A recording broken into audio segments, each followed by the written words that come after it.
No. Girl, I wanna make you sweat. Sweat till you can't sweat no more. Howdy and aloha, everybody. I think I'm already broadcasting. Oh, wait, I got a cool song for you.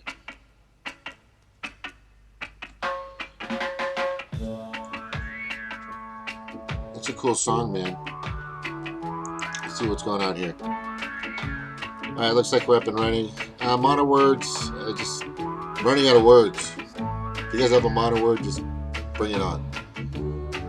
Also, I'm going to keep it open for them until something happens or we got something going on or something. Evan does an on-topic thing. I'm kind of open to whatever people want to talk about that's moving through the mainstream media. But again, howdy and aloha, everybody, in my Powerade. Steer it up. Boom, boom, boom, boom, boom, boom. So anyway, Monotalk is where people from all over the world talk about foreign, domestic, international issues, problems, situations, occurrences, events, you name it. We're talking about it. You know, stuff that's happening now. Somebody will bring on some information. We'll discuss it, see if we can find solutions. We're a good think tank of people. A great think tank of people. I think there's some pretty fucking brilliant people here that come on Monotalk. I'm very proud of my crew of fantastic individuals. They're truly amazing. So, what was going on today? For the past few days, I wasn't on last night. My internet's just crap. You know, net neutrality. This is what I think it is. Matt Electro, what's up, bro? Welcome, brother. And there's also people in the chat too that come on. That's really cool. For example, the Fly, Matt Electro, me. I'll go on there every once in a while. And what's great about this platform is that stuff is there. It's going to stay there. So if you want to watch the show again, because we'll say some stuff on here. Maybe there's 2 or 3 or 4, 10 or 12 or whatever people. Kathy B, welcome. Aloha. But that information's on there. And sometimes I'll even put stuff that I'm talking about inside, or I'll post it on the screen so you can see what's going on and what we're talking about. Because it comes up.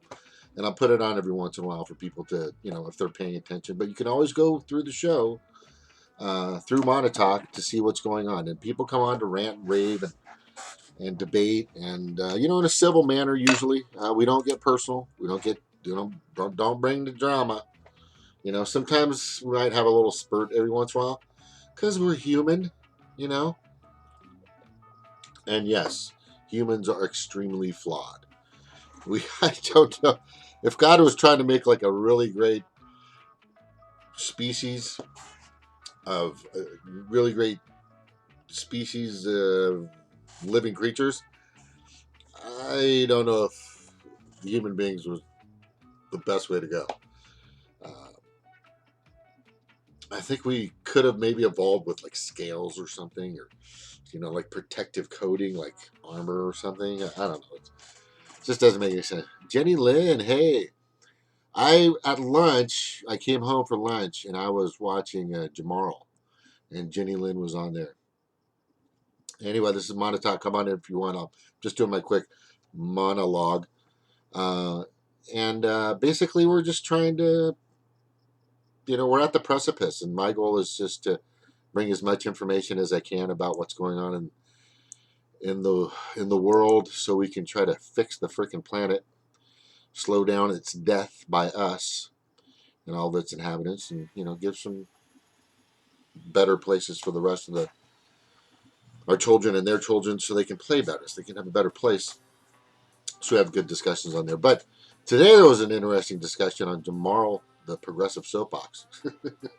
It was complete fuckery, right, Jenny? It was fucking complete fuckery. Man, I log. Oh yeah, no, I take care of that in the morning, bro. Anyway, and Eric, what's up, Eric? Oh, Eric always says hi to everybody. Kathy B, ditto with Eric said. That's funny. The gallery is always awesome. The live chat's always here. So this information that they put in there, it stays there. So we pull information off of there as they pull information out of us, and it's kind of a back and forth, a cohesion of information, and it's very good to have that. So what a lot of platforms don't have when you're like today, it would have been nice, or any show when I'm watching Jimmy Dore, when I'm watching uh, Holly Seeliger, when I'm watching Jamal Thomas, when I'm watching H. Goodman, St. Progressive. It would be nice if they just left the chat so we can reread what people are writing, typing with their super fast fingers and putting in the information because that stuff is valuable. I think it's very valuable. So, anyway, so today, Jamal, he was talking about the guy from Secular, right? Yeah. Fuck, I forgot his name already. I gotta start taking. What is the pill you have to help with your memory? I think me and Eben need that. I had his head. Anyway, Jank Sink Uger from TYT. Here we call him Jank because we think he's bought and sold and just trying to get a spot on some mainstream news show at some point in time. It just seems like he's going in that direction. It's kind of weird. It just all indicators lead to that. And he's saying that it's okay that we man up, put more soldiers against Russia or against, where the hell was that spot? Sink was an MSNBC, you know. Oh, he used to be on MSNBC. Thank you. I do know now. And yeah, there you go. So he's trying to get back, right? I will tell you one thing. I don't. You think Ed Schultz is trying to get back too? Anyway, he just won't drop the Russian narrative. He won't lay off of it. He won't get off of it. Most of the people that watch TYT that I know are don't think it's a total farce and believe it's a complete lie and just some serious propaganda, always propped up lie after lie, laid claim after laid claim, um, uh, you know, of this Russiagate, Russia thing. And the biggest problem with this, yeah, Syria. That's it. Thank you very much, Tech Move. So Jake wants to put troops or more soldiers or wants to put a force of military influence up against Syria. I guess it's Syria, or just in a region where it's just bad, where it's in an area where we really don't have a need to be there anymore. It's just the stupidest fucking thing. We've made a lot of friends. You know, like I've said before, in the 240 years that we've been a nation, 241, 220 of those years, we've been at war in some way, shape, or form, fighting something, killing over 20 million people and counting. And it's just getting so out of hand, and it's been getting worse and worse and worse in these past few decades. But yeah, there's been some big wars. One, two, you know, Vietnam, that was fucking terrible. Um, Grenada, and Iraq, Iran, Afghanistan, and now Libya and Syria, just all these places. We just keep getting our fucking hands in war because it is the new economy. The MIC has totally and absolutely controlled this country. We do not. I mean, the stock market, whatever. If you want to invest in cars, good luck because that bubble is about close to bursting, from what I'm hearing. The housing market also is about to. It's almost like 10 years to this day. Things are kind of getting in the same direction of what happened in 2008. So 2018, 10 years later, it's starting to get kind of bad. Thank you, Bill Clinton, for taking away Glass Steagall. And Dodd-Frank didn't do shit, by the way. That was fucking stupid. It just made it hard for people, hardworking people, to get loans. It just really buttoned it up for those people. They got screwed. It took a lot of people out of the equation, and then it had to rebuild. And now you have people doing the same thing, and there's a lot of subprime loans. Subprime uh, used to be taboo to say that, after 2008, 2009, 2010, 12. Just don't even bring up subprime. Don't. Challenged credit, um, just not in a good spot, FICO wise or something like that. But you don't say subprime, but it's coming back. So when you're saying subprime again, it's kind of dangerous. Okay, back to Jamal. So Jamal, his big word for the day, and I think he said this word about 100 times: fuckery. And I was like, what is? I get what he's saying and what he's using it for, but I want a real definition of fuckery. And I think the real definition of fuckery is, according to Jamal from Progressive Soapbox, uh, um, just like a combination of collusion, corruption, uh, greed, uh, hyperbole. It's just like a mix of all of it. Just sleazy, military industrial complex, big bank, too big to fail bank, big pharma. I mean, this all this crap. It starts to get into fuckery, and then basically they don't give a shit about us. And that's pretty much what I'm seeing. But when you're hearing a guy named Cenk Uygur, who I guess he was on MSNBC, I'm hearing from the gallery, fuckery, none version of fuck, noun version of fuck. Okay, that's anyway. So when you hear Cenk Uygur just kind of pushing the Russian narrative, kind of pushing to throw out more troops, which is god awfully ridiculously stupid and lame. I mean, it is baffling. It is, um, to most people, because a lot of people all over the world are like, why America? Why do you keep pushing and pushing and killing and destroying and get your hands in? And it's money. We want your money. We want your resources. We want what you have. We're doing it. We're coming. We're there. There's dozens of bases surrounding Iran. There's dozens of bases that we have surrounding every country that we're about to hit or can hit at any time. This is what we do. We are America. Fuck yeah.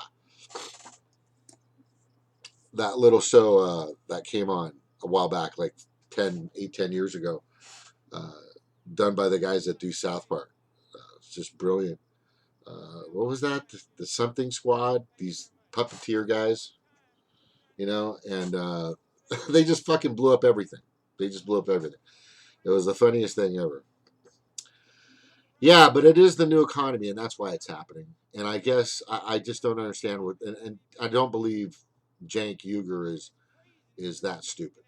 I don't believe he's that dumb where he doesn't realize that Russiagate is stupid and Russia is stupid, and Uranium One is probably what we should be truly and fully looking into. But mainstream media is controlled by the DNC and CNN, and is controlled by Comcast, and everybody's related to Time Warner, and they just pick and choose what they want us to know and hear. And the media can give a shit about you, blah blah blah blah blah. We're fucked. We're fucked. We have powers that be that aren't listening to us, and they don't give a shit. We have bills and government shutdowns that really aren't helping anybody and doing nothing. And they're proposing bill after bill, and everything in these bills do really nothing. The amount of money that was just passed, that the Democrats just gave, um, for the wall, was crazy. And then they also approved another $700 billion or something like that, um, for military spending. And it's really sad because you still see a lot of soldiers and their families getting food stamps and trying to get WIC that has been removed from many states. But you got to build those drones. I look, I get it. We've made a lot of friends over the past 80 to 100 years. But if you keep going in this direction, one of these friends, and like I said, many of these friends are going to unfriend you.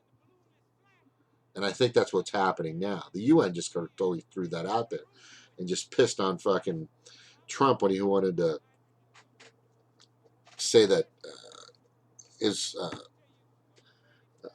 the capital of Israel was in Palestine. Wait, Sink is your window mirrors. So happy to see that. Sink is either a sellout, I think so, or if you he's been, yeah, he's just, I don't, he's got to be, Jank has got to be doing something somewhere, somebody it's almost like a Bernie situation.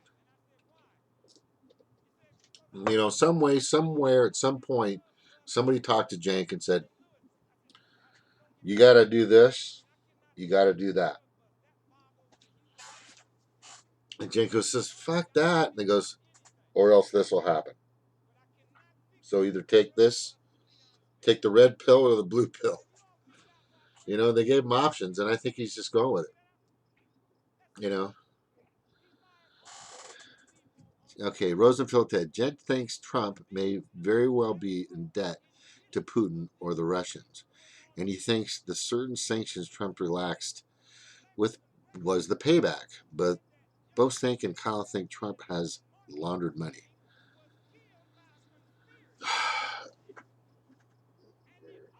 Maybe. Maybe the Clintons had something going on. Nobody has not really not had some kind of interaction with Putin and Russia. Russia used to be this giant megalithic power, and they still are very fucking powerful, by the way. They have 7,000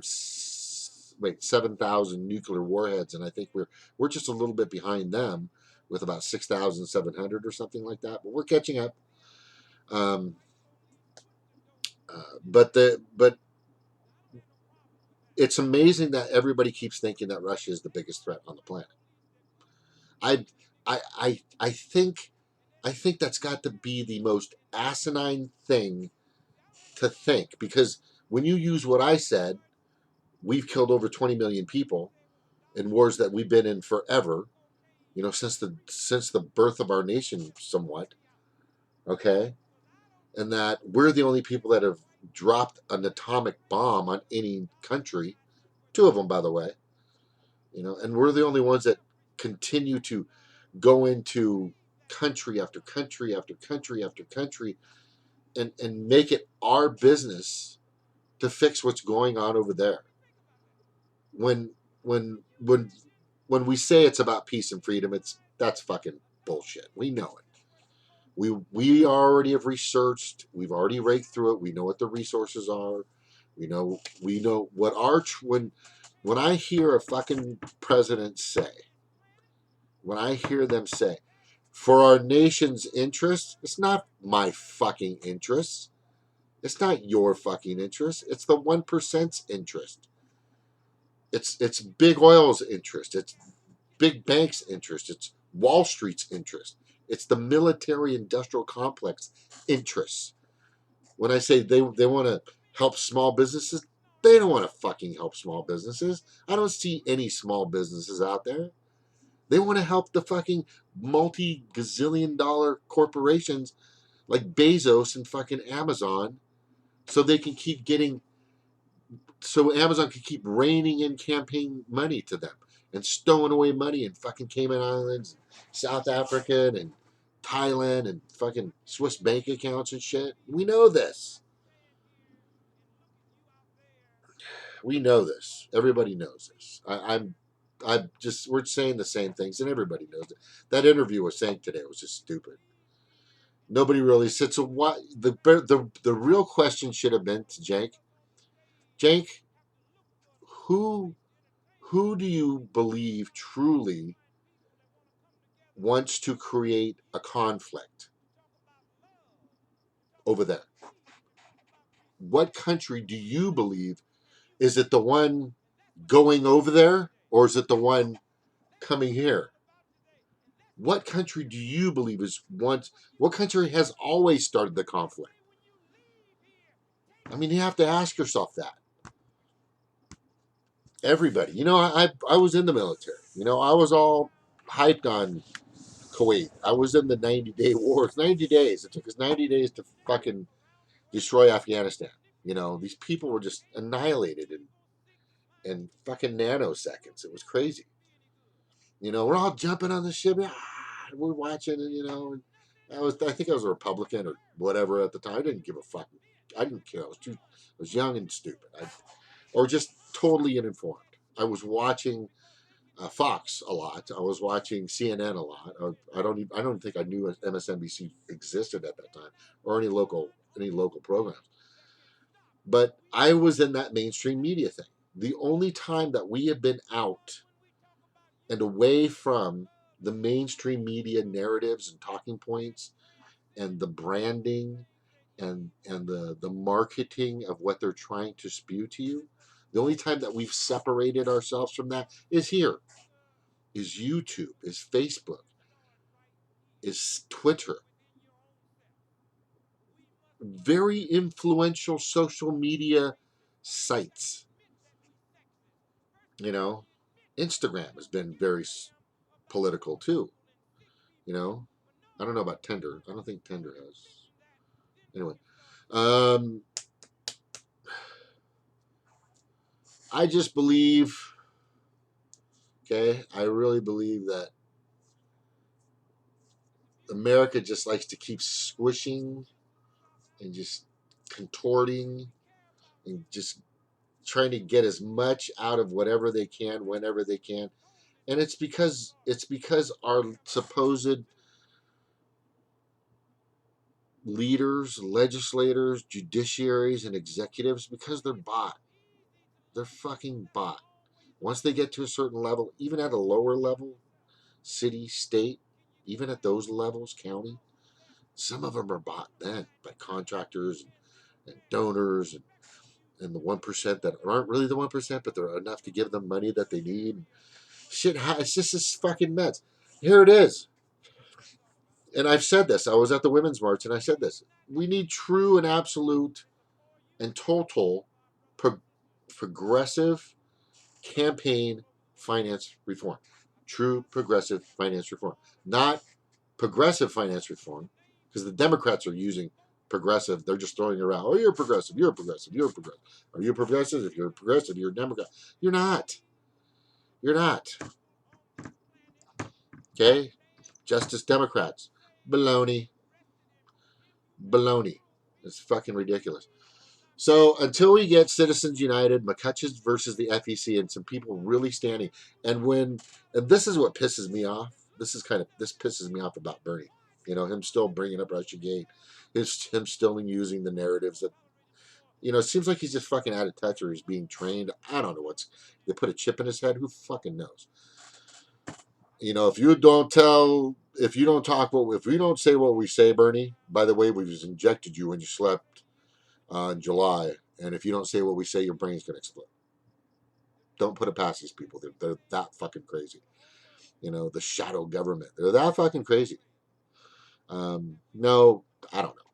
But when he started doing Russiagate, and the thing he mentioned Citizens United 4 seconds. I think I counted was like 4 seconds. Big, just controlling. Oh, and then he moved on. That should have been the entire fucking speech. That should have been his entire response after the presidential address, the union address, or whatever it's called. Okay, when Trump fucking did his bullshit and Joe Kennedy fucking salivated in front of the United States of America, State of the Union address. Bernie should have just came out and said, and just went through the fucking list. Everything regarding Citizens United, McCutcheon versus FEC, Communications Act should have came out.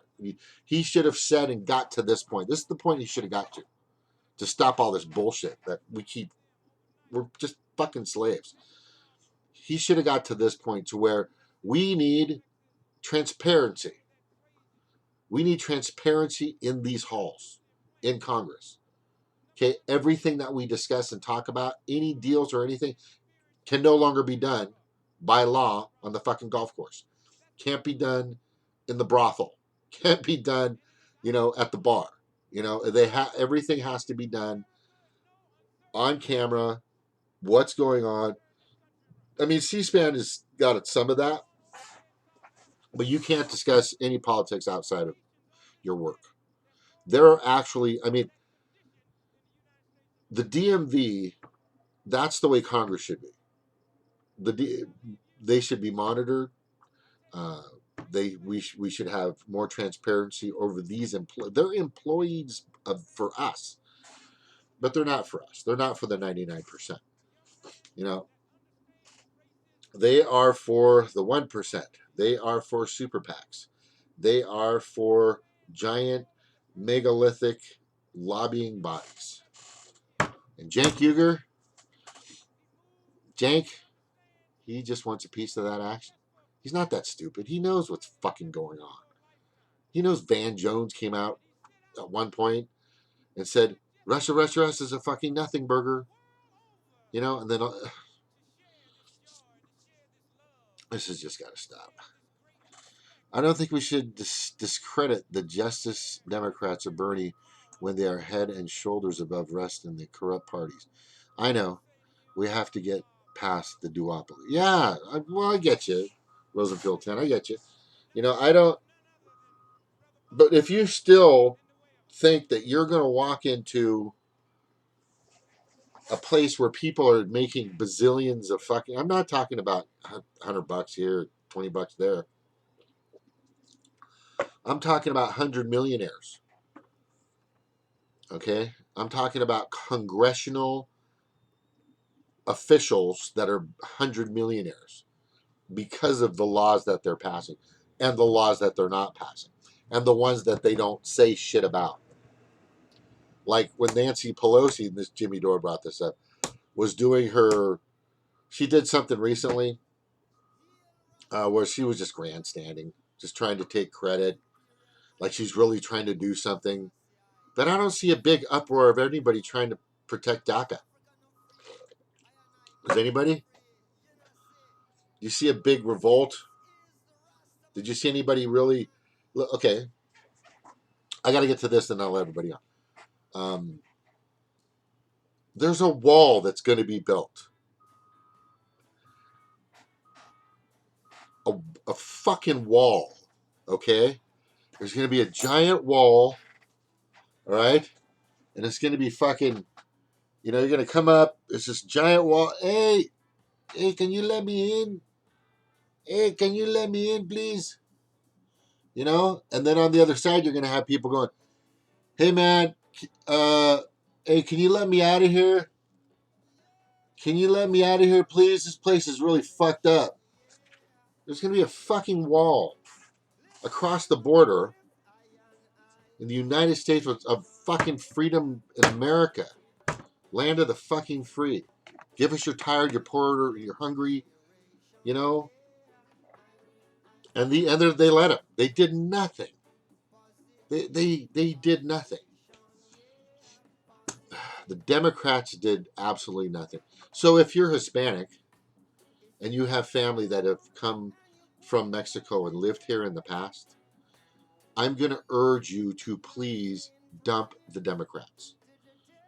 Definitely dump the Republicans. Okay? They're not going to find a better path for anybody to come into this country.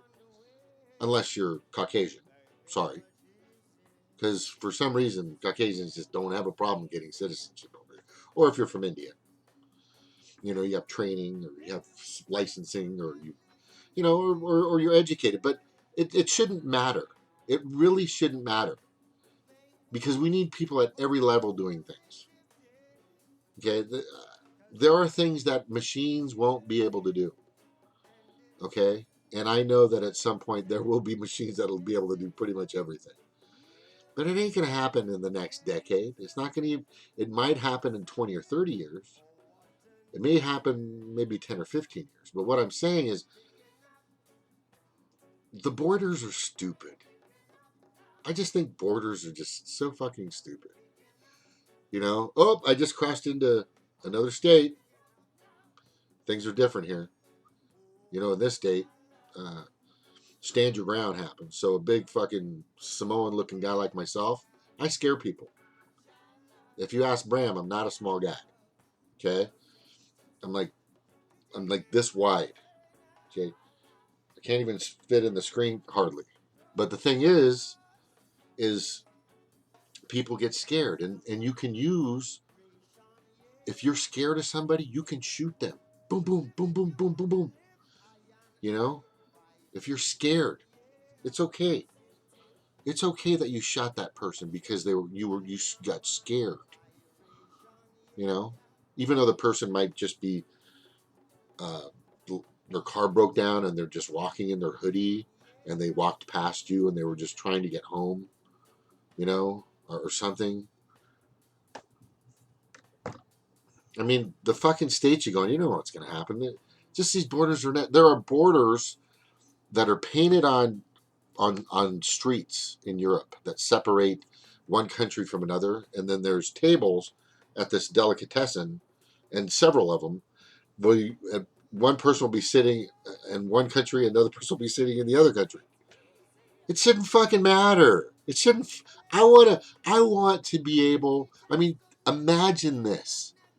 Imagine being able to go to China with not a fucking threat or care, or North Korea, just to go see the people and talk to them and get to know people, or go to fucking Afghanistan, or go to Iran, or go to fucking, you know, Egypt, or just all over the world, to be able to just go through the world and just travel and just see things.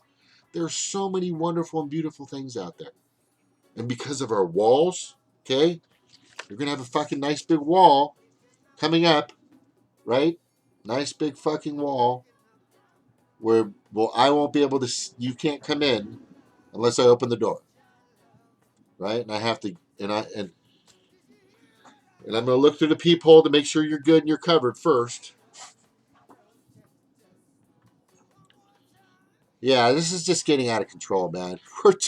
We are turning into the biggest fascist country in a matter of like a decade. We are.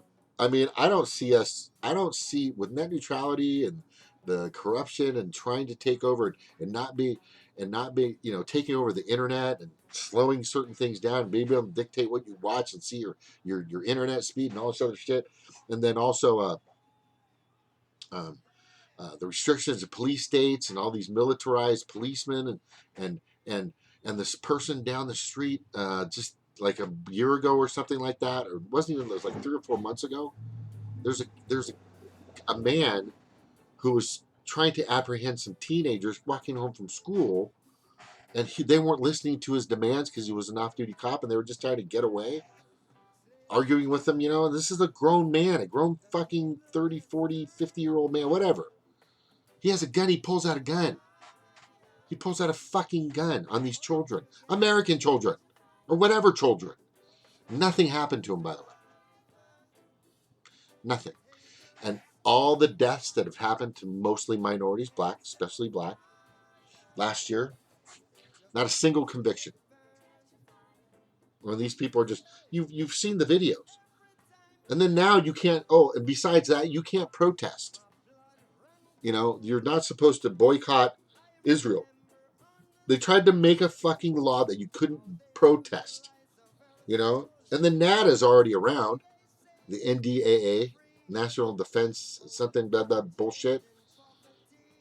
If you are seen as a terrorist, all they have to say is, you know, that Jim guy, let's make him a terrorist. You know, that James guy, that Jimbo guy, that Jimmy guy, let's make him a terrorist. By the way, I got to tell you guys something. I taped James was when it came up on my thing, but I'm not called James that much, but I just went with James. But I'm okay with that. I think that's the name that when my girlfriends get pissed at me. Oh, girlfriends! I don't have a bunch of girls. I'm just saying. In the past, girlfriends they would say James, James Young, or if I'm in trouble, that's when James comes out. But anyway, so it's back to all this. We are turning into a country that I don't even recognize anymore. I don't know about you. I don't feel safe here. If you're black, don't feel safe at all. Okay? If you're from the Middle East, do not feel safe. At all. Don't. Your rights are being stripped. Even as white Americans, their rights are being stripped. Their rights are being stripped. And it's not just because of the fucking Republicans, it's also the Dumbocrats. And I'm not talking about the American voting republic. I'm talking about the people that are supposedly in office. I mean, my list of crap that I can display about this country can go on and on and on. But we have to do something. We need to cohesively do something. Anyway, I told you what my idea was.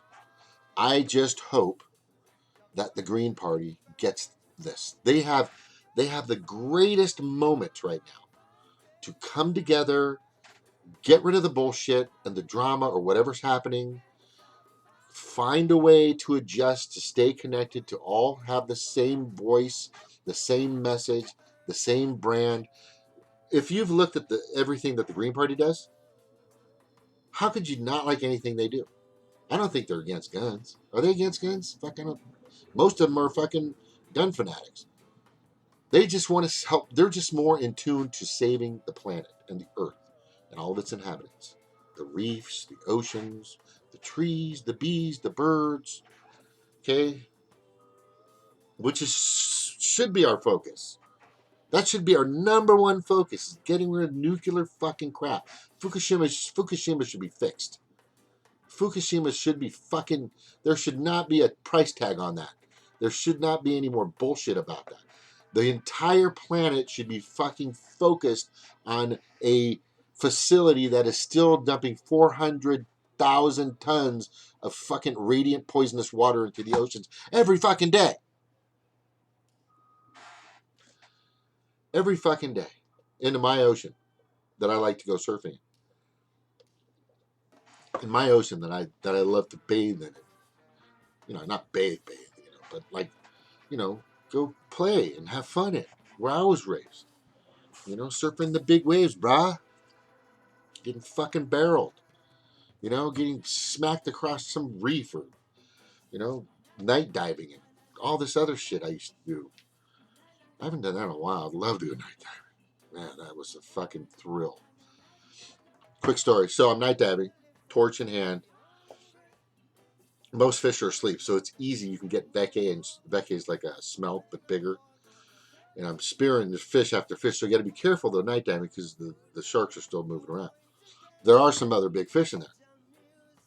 So I was carrying the stringer because I'm the newer guy, and then later on I started also spearing with the Hawaiian sling. It's just one rod, and if you lose it, you lost the rod. So you got to be good at what you're doing. So anyway, I get the torch, and I just like, that's a weird reef that's sticking out. There's like this reef. There's this reef like right next to me, like a big bulging reef, and like right next to me. I go, what the fuck? And I turned again, and this thing goes, and it was a fucking groper, the size of a Volkswagen. Yes, I pissed my pants severely, and I went, you know, blew my fucking air out, went up to the surface, came back down, and then everybody else saw it. I go, just don't worry, we'll just go down further. They're not going to do anything. They're harmless. They're like cows. But that's what we need to. That's what I want my kids to have. I want your kids to have that. I want them to be able to go in a fresh ocean. I open my eyes in the ocean. You can't, by the way. I don't think anybody knows that. You can open your eyes in the Pacific Ocean. I don't know about the Atlantic though, but I used to open my eyes all the time. It's nothing. It's just like saline solution. It's fine. Now I'm a little worried about that. All the stuff that's floating around. Okay. You guys, sorry, I just had to get all this out. I'm just saying. We have a lot to do. So today, I don't know what we're going to talk about. There's a lot of shit going on. Maybe you'll bring some stuff in. I'm going to grab this. But I will say this: we are at the precipice. This isn't like the time where you think you're at the precipice, or maybe we have a few more years to start thinking about fixing the planet and getting the right people in office to change legislation to put more emphasis on a cleaner, better country to lead the world, which we're not doing. We're going ass fucking backwards. Yeah, we need to do that, fucking 5 years ago, 10 years ago. That needed to happen 20 years ago, easily. But let me post this on here, and you guys are welcome to come in at any time. Let's see. Girl, I want to make you sweat. Sweat till I can't sweat. Sweat till you can't sweat no more. All right, there it is. So anyway, I mean, I just can't believe fucking Uyghurs. He's just full of shit. I do not believe that he believes. Yeah, I think it's he's just following instruction. Anybody at this point, in my professional opinion,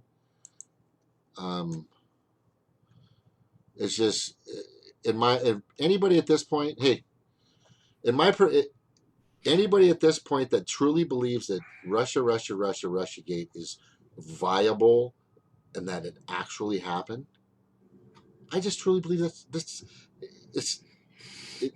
I think they know by now that they've thrown only so much evidence. Excuse me, laid claims and hyperbole on us. They should know by now. Usually, when you come on, there's something wrong. Is everything okay with my show? Is everything working, Evan? Yep. Right on. By the way, it's a grouper, not a groper. We're not talking about Joe Biden here. No, I said a groper. No, it's a grouper. The big fish in the reefs, they're called groupers. No, groper, right? Oh my goodness. Okay. No, that's what we call them in Hawaii. It's a groper. Hey, buddy, go get that groper. It Okay. just comes out like that. Yeah. But man, that was crazy. I got another story real quick. So we used to lay out nets. So across the reef, like the bottom of the screen, right, is the reef, and the water. I'm looking from the sky down, right, from an aerial view, and then we'll put the net kind of like at an angle across the reef, right. So here's the net. It's about 20, maybe a 40, 50 footer. Hmm. I did this just a few times. The guys I used to do it with, the local guys, and we put it like this, and it would kind of move like this, like that. So it's kind of just draping, right? Um, and we leave it there overnight, and fish would run into it, and we catch a bunch of fish. But you can only use a certain size. You had the holes, the stitch had to be this big, so all the smaller fish could go through. Only the bigger fish.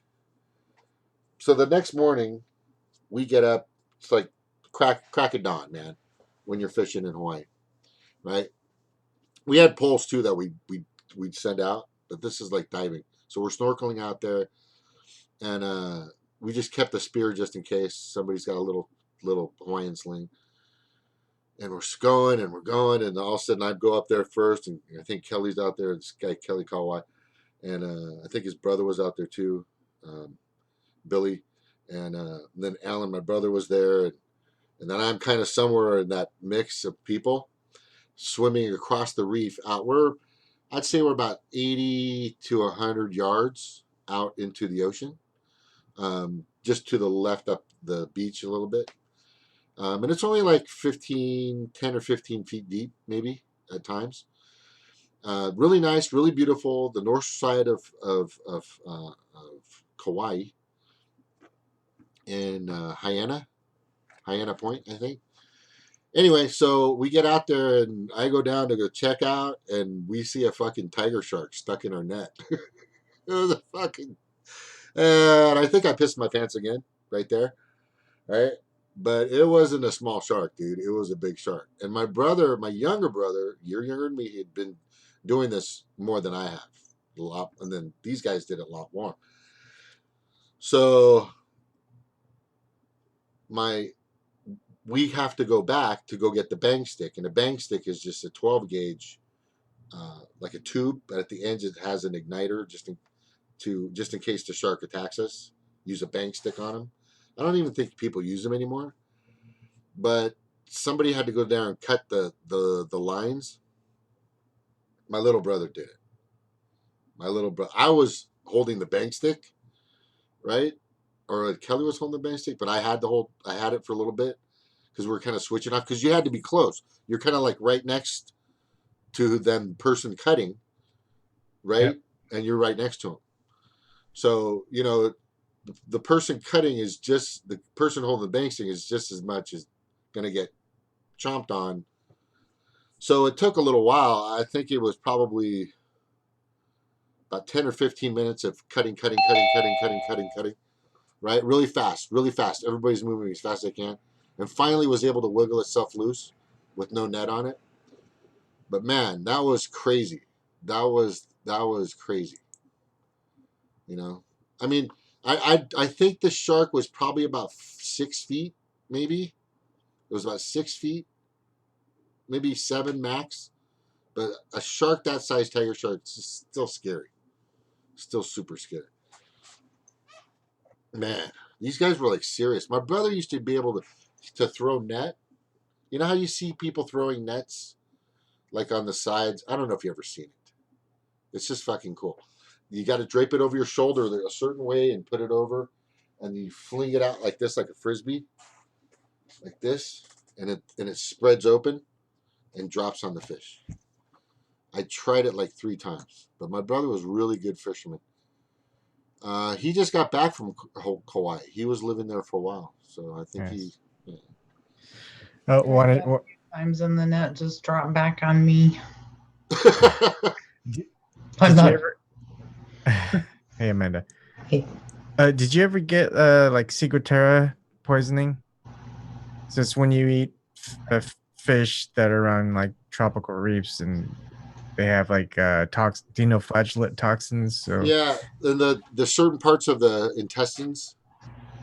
That's what you're talking about. Are you talking about just in the meat itself? Probably in the intestines, but probably sometimes in the meat itself. Depends on how much they eat. Yeah, there's certain fish that you have to definitely, first thing you do is you have to get rid of the certain pouches, like I think it's the stomachs or something, or the intestines. I don't really know exactly. I helped scale the fish. I was in the gutter. Okay. Yeah, but if you eat certain pieces like that, or if any of it spills, you got to wash it off. You can get very sick. It's poisonous, yeah, for sure. So I show my daughter Jonathan's Blue World a lot, and you might get a kick out of this.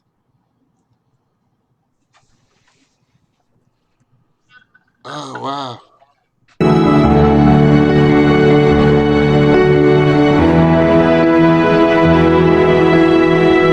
Rich soon joins us on the bottom with his feeding crate full of yummy fishy snacks. These are big tiger sharks, but they know the routine. Be cool and get fed.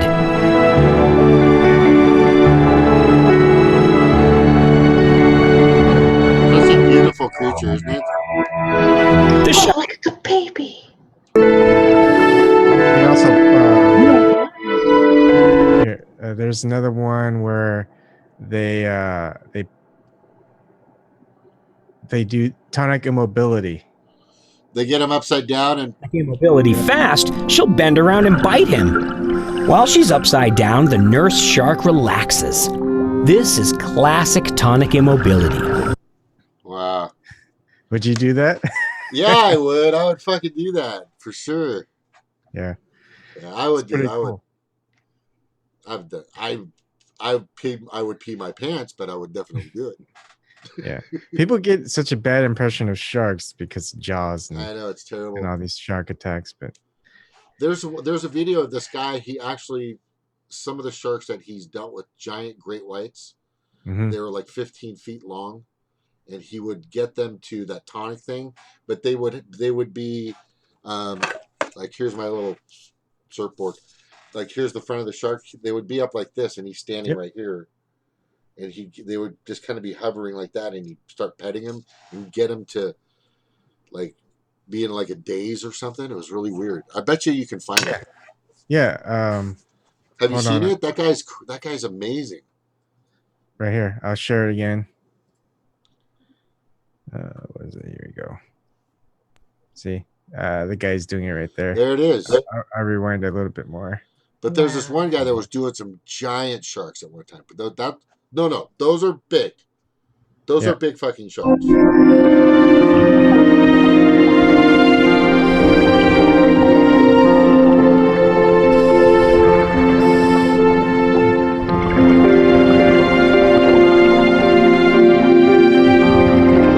he's scratching him. It's like, hey, buddy. Oh, God. Isn't that fucking amazing? Yeah. We're such, we can be so wonderful and a great part. I mean, it's just not good that we're anywhere near the oceans anyway. But if we can, we could be such a great species, Mm-hmm. But we just choose to go to de-evolve. It's like we keep going further back and further back and further back. It's crazy. Okay, let's see a grouper. I said it right. Oh yeah. Here we go. Here's a grouper. Right here.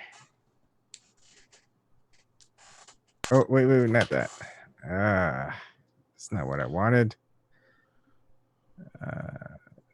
Oops. Here we go. How do we share screen? There you go. There's a groper. That is a groper. That is the most scariest groper anywhere. Oh, look at there's an ice cream Oh, here we go. cone. Here's a real grouper. Watch out This for is that what Jesus grouper. Talking Little about 12-year-olds and wives of important people. they get huge. No, the one I saw was like this, where that diver is. Yeah. He was like, his mouth is like this big, like that big. They're kind of nummy. Man, you can that eat that was crazy. I'm trying to find. I mean, I haven't gone scuba diving in a while, but when my wife got certified in Mexico, someone got to film us, and me, and there's a big moray eel just coming straight at me. I was like, "Argh!" It's like you're in their element. You're like, I hope it doesn't bite me. Alan Bernstein over here in the chat said he went deep sea diving. Sharks they are terrifying in person. I don't, as fucking cool as I think I am, I'm telling you right now, there's a little pee coming out. I'm telling you. Because you're in a place, these guys that are doing that stuff where they're, fondling sharks or something, they've been doing this for a long time. They've built up like this tolerance of fear with these things. But if you've only been around them just a few times, you're going to be scared because they're just ominous looking. And at any point, one this big could just chomp the shit out of you. You would not be able to do anything about it. It was just, if it's just you in the water and you can't touch the ground, a shark about 2 feet long could just nibble at you forever. You wouldn't be able to do anything. Oh, who's that? Hello, snork. I'm not certified to dive. I've only done regular snorkeling. I've never dove. I don't know how to. It's not hard. I could probably figure it out. But I'd like to learn. It's fun. What I want to do, it sucks that I'm moving this summer. I couldn't do it this year because of my son being born. But I wanted to, because Walden Pond goes down to like 110 feet. I wanted to scuba dive and just kind of see what's down there. Take big floodlights and just film it. Go on an expedition. In the Midwest, they do this to rock quarries. Rock quarries. Huh. I'll have to check that out. And you'll have to reset your weights a little bit because the water's a different weight. But a lot of people throw cars and things in them. I'm not worried about sharks. I believe I would have the same protection that an octopus has. If the shark got too close, all the water would go brown.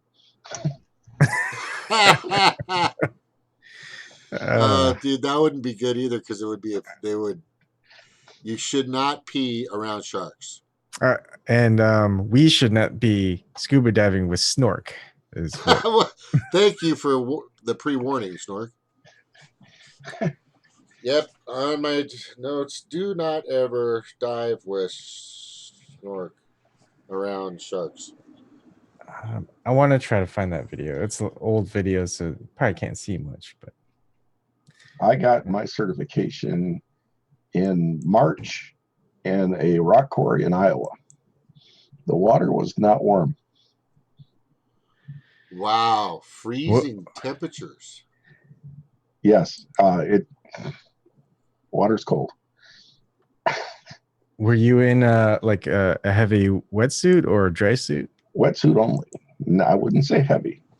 Like 7mm, 5mm? I don't remember anymore. It was meant for the Caribbean. Oh, that's probably like 5mm. Oh yeah, that'd be cool. Basically wanted to get out of that water as soon as I could. They tie an anchor to you go down, they tie an anchor to your ankle, and then they have you take all your gear off and put it back on, and you go to the surface, and then basically that's how you get your certification. Yeah. So Zog's Patty. Yep. My certification was Patty too. I think I still where's my wallet?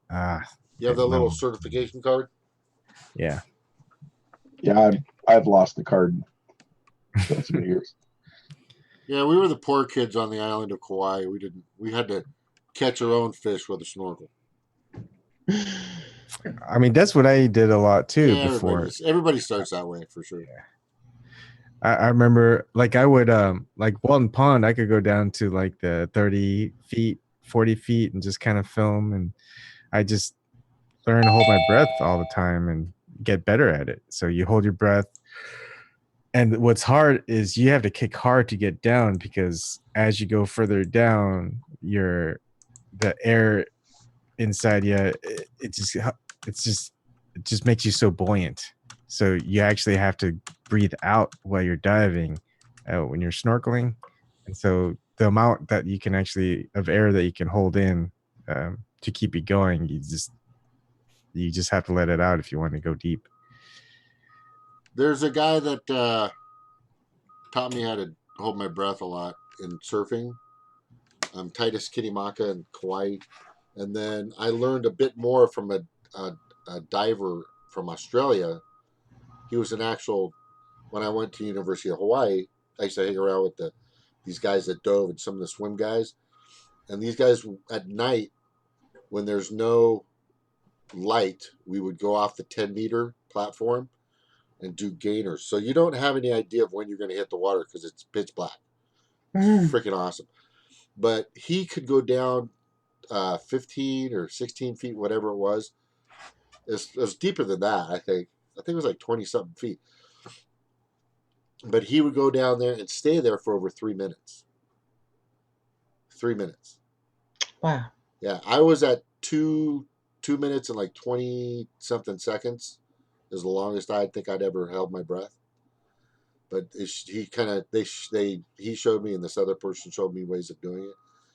But yeah, if you're going to be surfing and if you're going to be out there in the big ocean doing something, I recommend right now you have to learn how to take care of yourself without the gear, because there could be a time where you won't have the gear.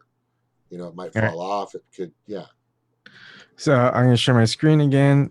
So this is at Walton Pond when I snorkeled to film the like fish down near the rocks, and they're just largemouth bass just waiting around these big rock outcroppings for smaller fish to come out.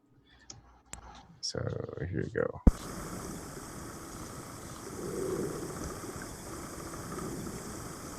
Are you allowed to go spear diving? No, I don't think so. Not in Massachusetts. That would be awesome.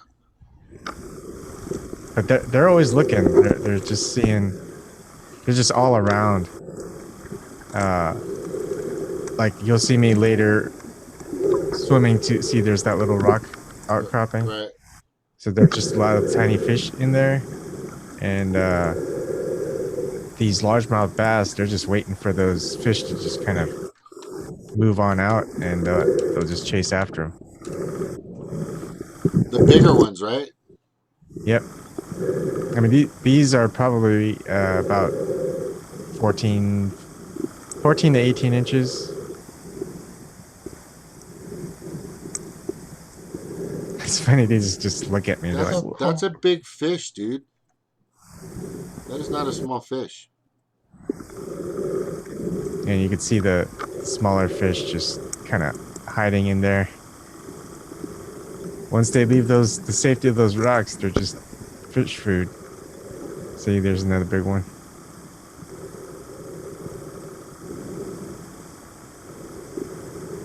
Anyways, yeah, it's almost done. There's a lot of them. There's a lot of trout in that pond too. Anyways, I just want to do a lot more of that. So once I get out to Nebraska and I'll have time, I'm just gonna be diving into every water I can and just seeing what's in there. That's It's awesome. fun. Yeah. You gotta have what kind of like a 12 millimeter or something, or shit. It's gonna be cold water. Yeah, I'm used to cold water. I'm okay. I used to swim in the Puget Sound water all the time, and that water's cold. Totally. Fuck. I've been in there. Yeah. Yeah, at least you live in Kent. We used to go out there and park, and the next thing you know, my mom's running after, get out of that water. We couldn't help it. We just wanted to go in the water. Yeah. It's like freezing river water.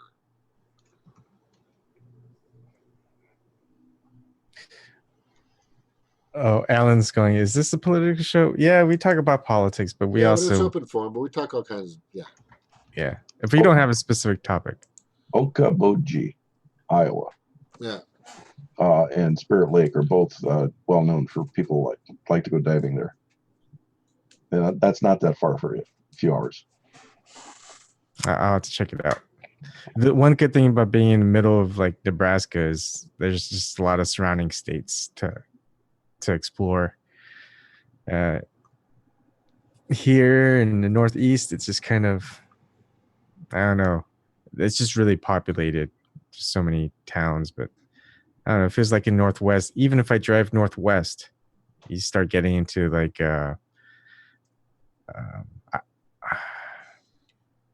what is it? The Mormon state.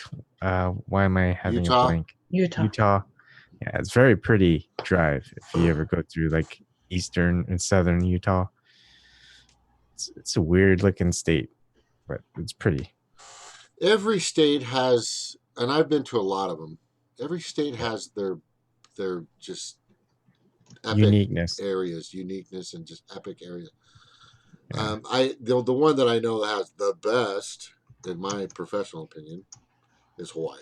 I mean, you can't beat Hawaii, dude. I don't know what state comes close to Hawaii. That's an actual state. So we're pretty lucky to have Hawaii. Hawaii's awesome. I'd love to live there. Crazy. So, I was going to mention earlier, just to get off topic. Did you guys see the bill? There's a place where you can see these bills that these politicians pass. You know, the one that they're having a problem with. I'm going to show you real quick. It's these things are ginormous, right? They're fucking. They're ginormous. Look at that. 652 pages. You know, but in there, somewhere in the middle, somewhere, there's a big piece that Rand Paul is really pissed off about. And I think it's the military spending. Is my right? Somebody? I think so. Yeah. Yeah, he's just like, this is just fucking crazy. Our government Just just like- officially shut down because of it. Yeah, just like About I think half just an like hour ago. 2 months ago, we just approved $600 and something billion for military. But that money doesn't. The sad thing about it is the money doesn't go to like the families. I don't see anybody getting any raises in the military. I don't see anybody not having to get food stamps. There's so many families out there that are in the military. They've been in either 2, 3, 4, 5, 6, 7 years. They have a few kids. I mean, I will say this: if you are in the military and you are living in West Virginia, or if you're in Tennessee, where I don't know if there's some places. Let's say North Carolina. I know there's some bases in North Carolina. You can afford. You're going to be okay because of the amount of the inflation over there is not that big. The pricing on food items and gas and stuff. But if you're in the military over here in California, and you have to pay $3.10, $3.20 for a gallon of gas, when it goes up to sometimes close to $6, and then sometimes you have to it's just fucking expensive. So the cost of living across the country could be very detrimental for some of these soldiers. These people that join to get a better education, to just be a part of the service of the United States of America. Because we have to have soldiers, because we've made so many fucking friends for the past few decades. But that's the big problem, is all this money, it goes to the MIC, right? We were just talking about wonderful fishing and spear diving. Then I had to bring up that fucking bill. But I forgot to put it in there. I wanted to show it earlier. And then DACA is getting fucked, and then now there's a wall, and God, it just But we should just go diving. Here's the problem, though, Evan. Fukushima and the pollution and the stuff that's in the ocean. For me, here in California, I will wait at least 2 to 3 weeks after it rains before I go into the ocean. I will not. I didn't know before, when I was younger, the runoff and all the crap that goes into the ocean. It's terrible. The ocean has a way of cleaning certain things, but there's a ton of stuff out there that it can't clean.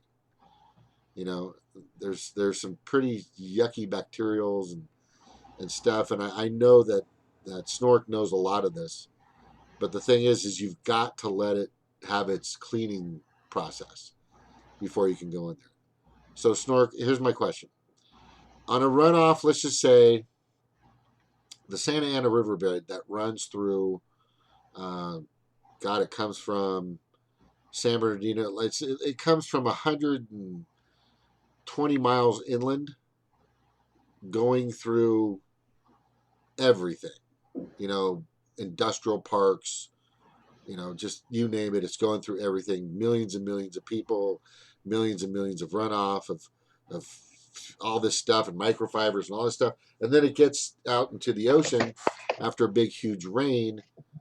What is the time frame, do you think? Because I'm always about 2 to 3 weeks for me to feel safe and going in the water. I had an uncle. I have 12 uncles, so I had one that had a PhD in ichthyology, and he scuba dived, and he wouldn't even go in the ocean anytime without balls of cotton up his nose with goo. Balls of cotton. and in his ears. In his ears. How would it stay in his ears? Just for anything to enter your body, right? He just wants to be clean. Yeah. Areas that are easily attacked by little things that leave eggs. When I go surfing, I fill my mouth up with water and I squirt it out like a whale. Yeah, me too. It's probably not a good idea, but I do it. If you do it since childhood, you might have immunity. Whatever, fuck. But somebody like me, first time they try it, they're going to get sick. I just been doing it forever. You know, just being from the Midwest, I don't think that bacteria actually even has to be in the water. I just probably have to think about it. I'll get sick. They get sick. Yeah, I've been all around all kinds of crap. Are you a hypochondriac? Not really, but I know water. Your nose is, our nose is not well evolved for anything that's waterborne. I had kids. They're germs. They're just walking germs. Yeah, germ my immunity is like steel. But that's why Disney, really expensive park in Florida, as soon as they were explained what the amoebas were that were in the water park, they just shut it down. They just abandoned it. They didn't even shut the music off. I've heard that the music's still playing in the park, and they've abandoned it because somebody got amoebas in the brain up through the nose. And that's one of the things you have to worry about right after runoff. Now, Santa Ana, how close is that to where the valley fever is? It's really close. Santa Ana's right. It's right by Disneyland. Yeah, no, valley fever. That dust that you get and you have lung problems in. Does that get into the water? I don't know. I've never kind of heard of that valley fever. Huh. I don't know. I've never heard of that. I'm going to show Evan something real quick. Evan, look at this. This is called a Hawaiian sling. It kind of looks like this. The originals kind of look like this with just tied up on a piece of wood. And then you pull your rod through here, or your spear, and there's no rope to it, right? There is no rope on this at all. So what happens is, if, like this right here, if you let this thing go, and you're in a deep place, you won't see it anymore. It's just, so you got to be accurate with a Hawaiian sling is used only for people that know what they're doing, because you can use a 3-prong, like right here, you can use this and never miss, you know what I mean, or you can use something like this, like the 3-prong or the 5-prong that kind of spread out as they go hit the fish, which is fine, but there's no sport in it, so that's why they call it the Hawaiian sling. There's sport in it. But I've lost about 5 spears in my time. Some that have just left and I've not been able to find them, and some where you hit the fish. When you use a Hawaiian sling, you have to make sure that you hit the fish in the head, or somewhere in the head, because you don't want to hit them in the body, because they'll just swim away with your spear. Yeah, which isn't good. Yeah, but you got to be careful with those things because they're dangerous. I could also I found some of my older Yellowstone videos.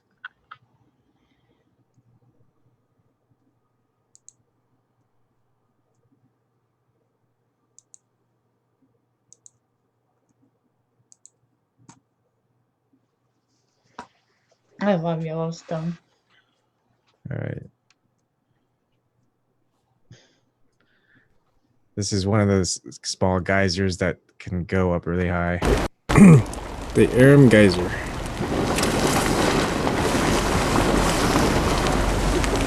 How hot is that? Not too much right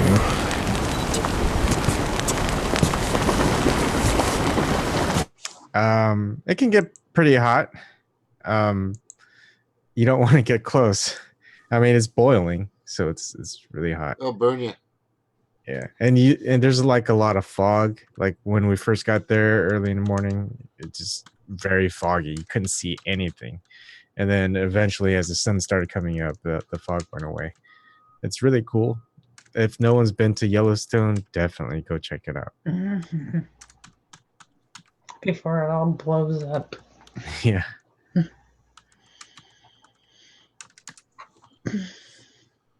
I can keep looking through some videos, see what I can find. I'm trying to find my scuba diving one, but I can't find it. So, Chad, there's some wonderful places in Tennessee to go swim in the lakes and the rivers and stuff, right? Okay. Beautiful. Yeah. So there's some places in California that you can't anymore. They don't allow it because the pollutants. There's a lot of places all over the country that they're closing up left and right. You know, a few here this year, a few that year. But are there any places like that out there in Tennessee that you think are going to be so polluted, or because of just the pollution? And are there any places that you know of? I mean, there's probably some that I don't know about. But there is a nuclear reactor or something like that that they just opened or something like. There is one in Tennessee? It took like 30 years to build or something like that. I don't know. It's expensive, but they just now opened it in the last few years. I think. No, I don't know. Tennessee's kind of backwards in that way. They're not very environmental. We don't swim in Tennessee. Well, you know, no, they do, but I don't think they realize. You know, they throw something in the creek and they think, oh, it's gone. You know, they don't realize it's traveling down the creek. Well, I'm showing 3 out there. You've got 2, and you know what sucks is they're right along these rivers, man. They're right along these they're just, you know. You gotta have coolant, right, Snork? You gotta have the coolant. That's the freaking crap coolant. I'm gonna show you. I just think nuclear is the worst. It's just the fucking worst shit ever. Because if shit goes wrong with nuclear, then it's bad. Then everything's screwed. You know, like here's Kingston plant, then the Watts plant, then there's another one right here, and all of them are all across this river that goes right up here. Is that the Mississippi? No. No, just whatever it is, but it's Mississippi's on the other side. Other side, okay. Yeah. But that's just crap. That sucks, man. Yeah. Not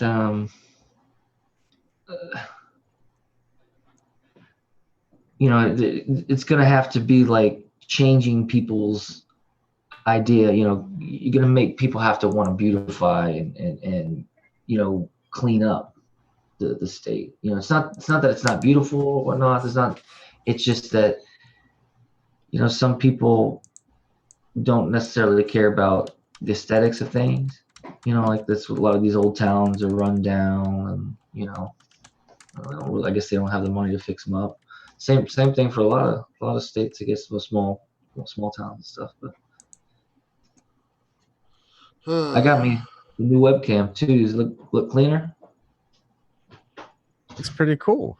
I was like it. wondering what What it's was called? that. I got that C9 to 920. Nice. Yeah, looks good. So there's I how got many? I got. I go don't ahead. have. I'm not showing too many nuclear plants. Hmm. How many are? There's not too many of them in. Is this accurate, Snork? I think there's more than this, dude. This doesn't seem right. I'm gonna show you.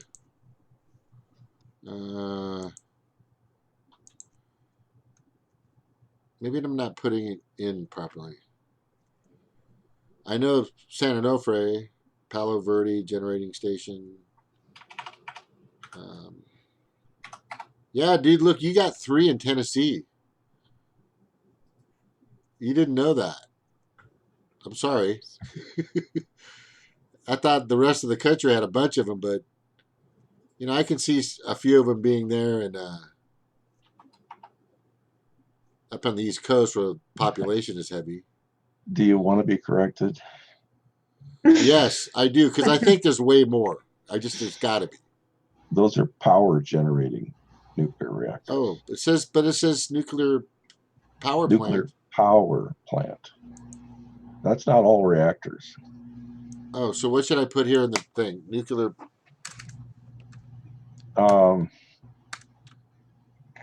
me see if I can pull you up a site. Yeah. Could you?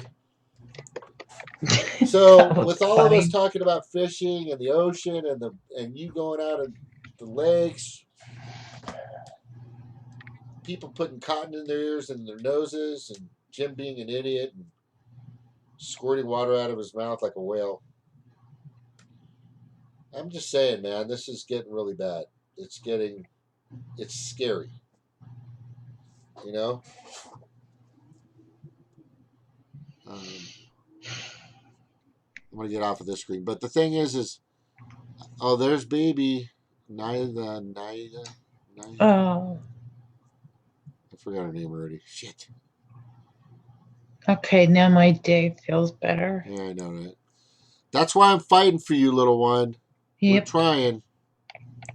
We're fucking trying, man. Okay. I'm going to share. Yeah, go ahead. Sharing night. Yay. Yeah, it's just sharing that, man. Okay. These are the ones that were missing from your list. Wait, Or I need that. maybe it's Can you night, put that night, in night. the? Can you please put that in the notes? The link. Okay. What was the search words that you used? Oh Jesus! I went to the NRC and looked for non-power reactors, but I'll put the link in just a moment after I get control back. These are nuclear sites that are for purposes other than generating power, and these are a concern as well. Do they? Sorry if I laughed.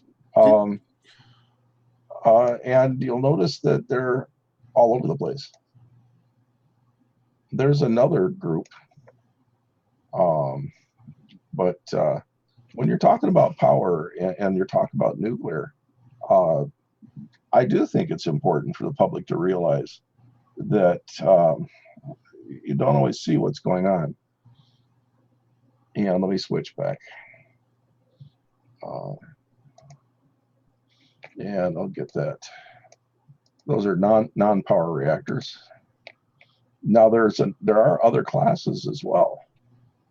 If you want to know where the waste is. All right, I'm listening. I gotta go to the bathroom. I'm listening though. Sure.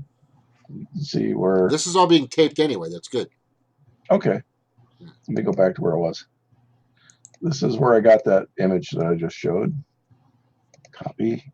And we'll put it in the chat. There you go. And I'm going to stop the share and pull up my other chat. There you go.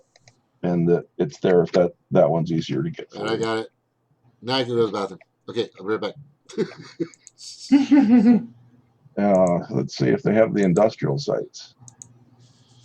Okay. So there's power reactors, research and test reactors.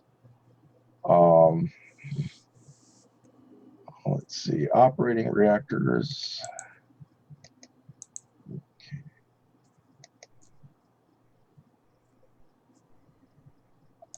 Is there a map?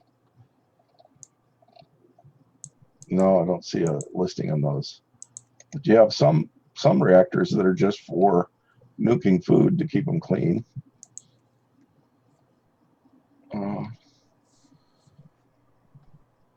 Let's see.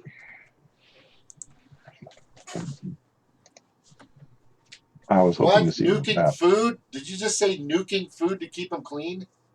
Yeah. What the fuck?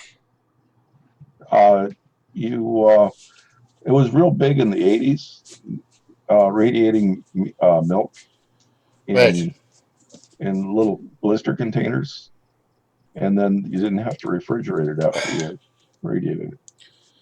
Okay. It's still scary. Wow. I'll be back. So, what we have is a basic, complete lack of understanding of radiation and its usage and what its dangers are. Like I said, the word skyshine is hardly known by anybody. And it's one of the major issues you need to be concerned with if you're talking about any radiation or nuclear facility that has anything other than alpha. Didn't they make a a James Bond movie out of that word? I'm just kidding. Sorry, bad joke. There was a something. Skyfall. Skyfall. Yeah. It went like whoosh.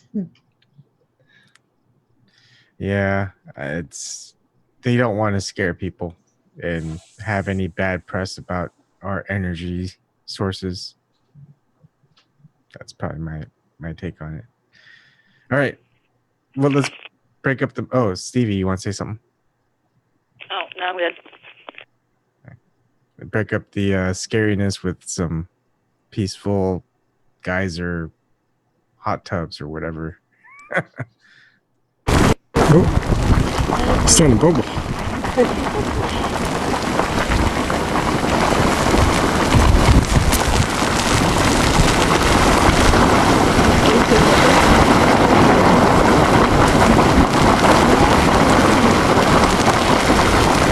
Erica, what's this one called?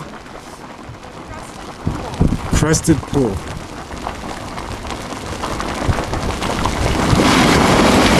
Whoa.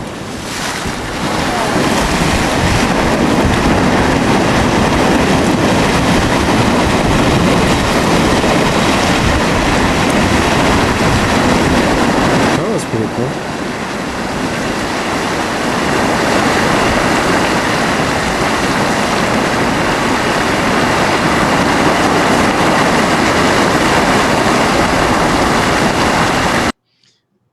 So does anyone know why it just starts doing that? Is it just heat? Just kind of does it like? Because the Earth is not heated by the sun. Yeah. So is it probably random intervals, or do you think it's timed? As the water flows down and hits the heat coming up from the asthenosphere, that boils the water and it comes back up as steam. And that when that water is down low as steam, it's much higher than 212. Yeah. Do you think we'd be able to harness energy out of geysers like that, or what the hot bubble? Not hot bubble. You know what I mean? Yeah, Iceland does. Yeah. Now there's concern whether or not it's wise in the Yellowstone area or in the Eastern California area. And why is that? Because who knows what happens if you cool one area of the crust cap on one of the two super volcanoes out there. Okay. If it think of it as a bubble. Mm-hmm. You know, the crust that's at the top of the lava is kind of like the outer part of the bubble. If you get one part of it too cold before the rest of it, it pops. Or if you touch one part of it. So, we're kind of young when it comes to playing with lava. Like I've said before, we really don't have control of fire yet. Some of these technologies we really have to be careful with when we start playing with them. Yeah, that makes sense. So I'm not saying it's a bad idea. I'm just saying we need to think about carefully before we play with a super volcano. And some people are aware of the one in Yellowstone. Very few people are aware of the super volcano in California. Chad, did I talk over you? No, I was just saying I liked Evan's his narrating. Oh wow, his little whatever his little sayings. I think he should, when he does the videos, all those slogans or whatever he's saying, is to do a subtitle in like the bam, pow. Why did you do that? Oh wow.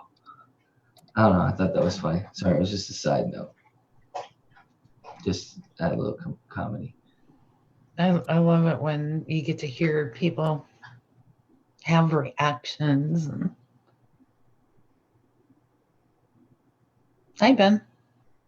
Hey Ben, how's it going? Hello. You're being quiet tonight, Stevie. Oh, yeah, I'm just gluing some toys and stuff back together. All right, so another one real quick. And this is Old Faithful. No, I think. No, not that. Hold on. I was looking at something else. Share screen.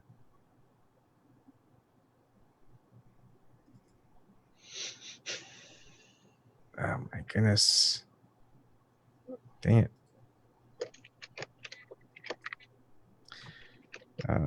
Here we go.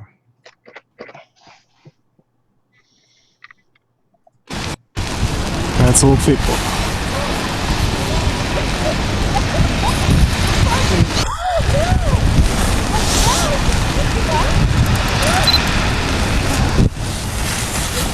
All right. Anyways, that's all that does. It looks so nice and warm, though. For the Newberry volcano, like I think it's some kind of fracking thing. I don't know. Power plant. I don't know. Do you know anything about it, Snark? Or can you say anything about it? What's that? Do you know anything about this Newberry volcano in Oregon that they're like fracking on top of or something? I don't know anything about it. Yeah, I heard about it and looked into it. I just found this article. That's all I know. I posted the article though. It's on Forbes. Not Forbes. I'm just kidding. All right. Here's another. This is the Excelsior Geyser Crater. crater. It's semi-dormant.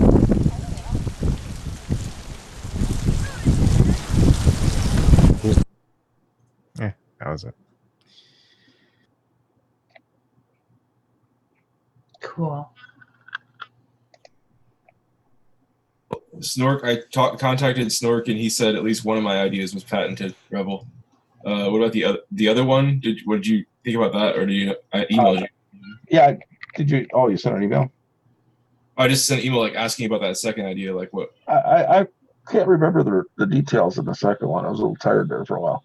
All right, that's cool. We'll talk about it later. Okay. Oh, well, so the one idea I thought I could save lives is if I can talk about that now. That is like for like a Tesla horn, or for like a horn for electric cars, just to be like associated with their like the putting the foot on the pedal to make like a similar to like other automobiles type noises to like alert pedestrians and stuff, and like little switch, to turn that on and off as you please, like something you could get to equip your electric car with. It could like work for all of them or something.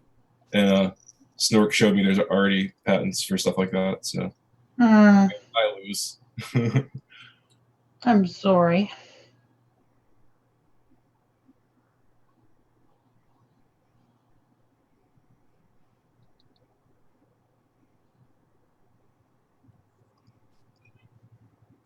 Yeah, no luck there. We're all kind of just quiet tonight, aren't we?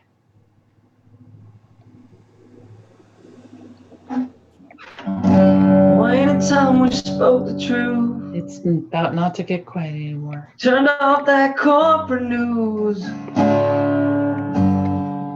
No need to fight, we're all getting screwed. Way past the point option. We gotta learn to stop them with some red economics.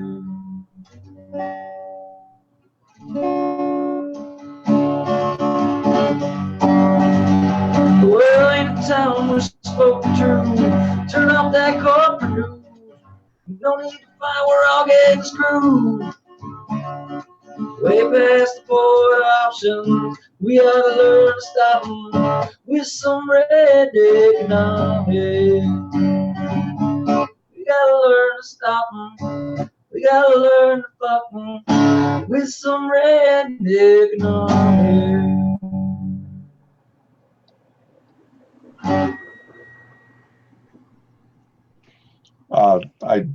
just came across some news for Aurora, Nebraska.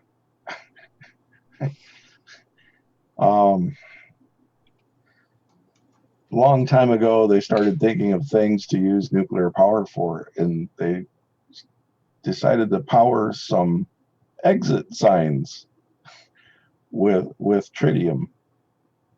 And they've lost a tritium-powered exit sign in Aurora, Nebraska. And that made the NRC news of events and things to watch out for, is this missing tritium sign. I'll keep a lookout for it. Yeah. So this is something, this kills me, because I was filming it for so long, and it's this coyote hunting something underneath the ground. And right when I look I think away, he knows there's like a squirrel there or something. Yeah, or maybe like a chipmunk or something. it actually gets that animal. And what they do is they jump up and then they just kind of. This is what I messed up. Yep. Well, get it? Oh, shoot. So they jump up and they catch it with the paw on the ground. So he and this.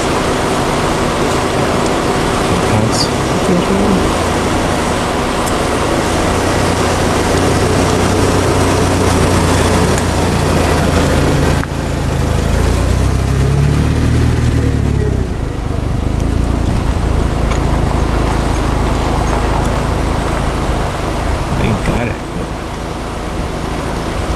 Barely.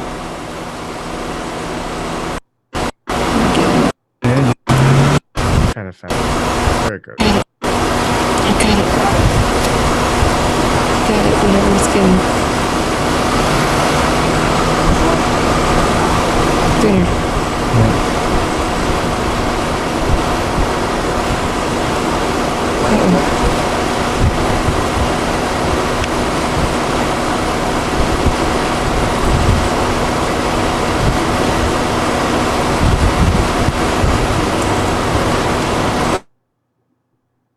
I think it was a mole, maybe, or a ground squirrel. I don't know. I thought it was cool catching that on video, except for the part where I missed it. Because what they do is they jump up and they like go down with their paws to catch it underneath the ground, because they're just listening. They have such great hearing that they listen underneath the ground for any movement, the vibrations, and then they're able to just jump down into the hole that the animal's in, and then they grab it with their paws and then their teeth. What day do you think you're coming across Iowa? It's hard to tell with the baby. I'd say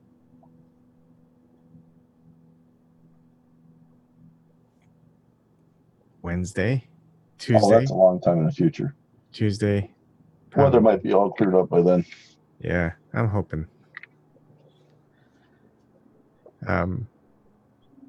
Man, I just I can't wait till my kids grow up, because I want them to experience like Yellowstone and all the animals there. I don't know. Is there anything we're seeing in Iowa? Like, no. This part of Iowa, actually a little bit, maybe 20 miles farther from this, it's very scenic. Okay. I'm sorry, I snork. I shouldn't have laughed. Our tourist sites are the Field of Dreams. We have a garage that somebody filled with rocks, and the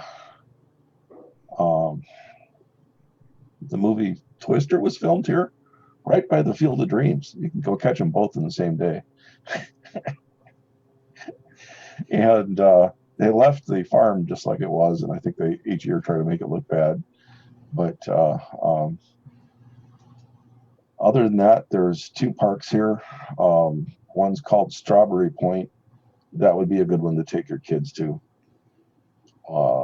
And Devil's Backbone. Okay. It's same thing. Devil's Jeez, Backbone. we have a devil's backbone too.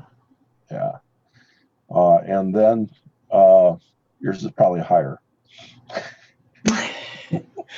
Probably. Actually, this one is low, and all of the stuff around it was carved out by water. And so it's like this part goes down. So when the rest of it, everything is hot, it's cool down there. And a few miles down the road, there's a park that during the summer fog rolls out of this cave. Yeah, and that's a nice little park. Other than that, you're not a long drive from Colorado,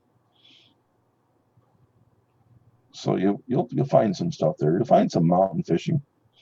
You're going to be by the Platte River. Yep. Platte River doesn't look very clean though. Oh, I didn't say it was clean. Yeah. And there's a reason they call the Mississippi mud or Missouri mud. And then they call the other thing Mississippi mud. And that's how they came up with the beer that I like. It's called Mississippi mud. Speaking of booze. And Speaking of those. Just the Mississippi River, or not Mississippi, Missouri River has some parks along that you can take your children to. When they're getting to the age where they're covering the Lewis and Clark expedition, you're not going to be that far from the major points of the Lewis and Clark expedition. So you can go where the first member died. Every few years they have to move his monument as the mountain crumbles. There's a key trail that's like, I think it goes from Columbia to St. Louis, all along the Missouri River. You can like ride your bike or hike or something or whatever along.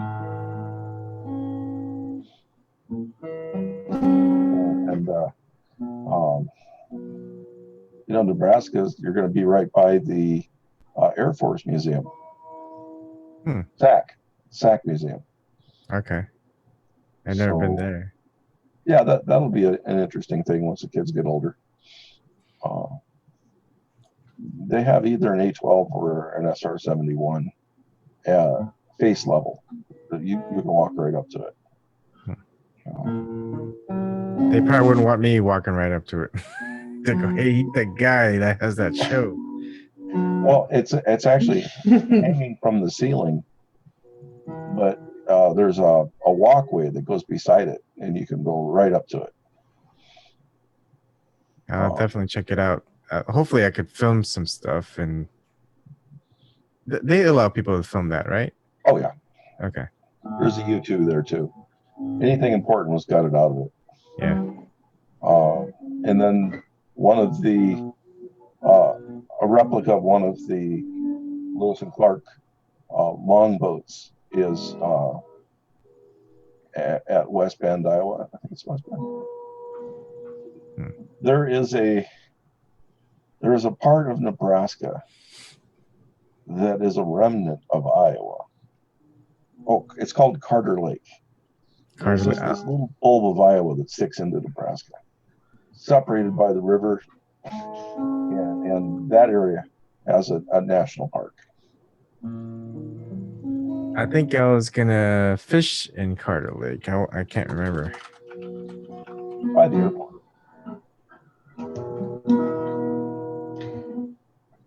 Blame it all on my roots. I showed up in boots and then run to black tie fair. Last one to know, last one to show. I was the last one you thought you'd see there. Where I saw the surprise, the fear in his eyes, as I took his glass of champagne.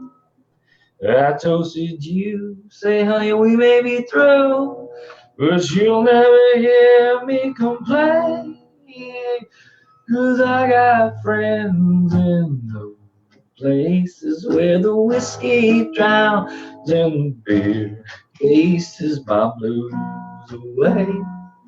Now the okay, sing it, Stevie. Well, I ain't big on social graces. Think I'll slip on down and drink 2 more cases. Oh, I got friends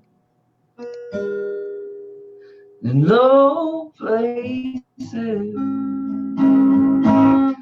Now back to you.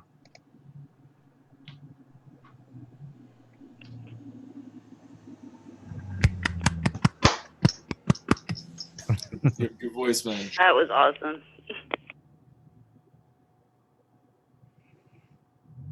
That's being silly. I didn't mean Like, to you want interrupt to see a bunch of white people lose their mind? It's like the first like couple of bars of that song. You play that, and they're just like, "Oh shit, yeah!" They will lose it. They'll lose it. Yeah, they do. I'll just sit there and I'll look at them in just sheer amusement. And it doesn't matter how depressed or how angry they are. But even more than that, I don't know this song very good, but if I leave here tomorrow, would you still remember me? Well, my month must be traveling on. All right, you know that song, right? Freebird? Yeah, it's one of my favorites still. I don't care what they say. Mm-hmm. There's some people that hate that song. I don't. Well, you know, they say no matter what concert you're at, whatever, you're always gonna hear somebody yell out, "Freebird, play Freebird." It felt like, especially in Nashville, like, you know, there's any shows going on, somebody always yells at that, "Play Freebird," you know, because it's long ass song, solos and shit like that. I'm gonna learn that though, and then I'll play it sometime. And it's funny to watch the bands that hate playing it. They'll try and stall the person and hope they'll forget. And then when the person insists, it's like they'll give each other a look like, okay. Well. I jammed with a guy a little bit, like a long time ago, that could actually play it. I was pretty impressed. He was only like 19 or something when he started to play it. I was like, yeah, right, dude, I've heard everybody play the riff before. And then he like played the whole thing, like the whole deal, and it was like obvious that he'd like learned it, played it many times, and or he played it, enough to like, yeah, so it was really cool.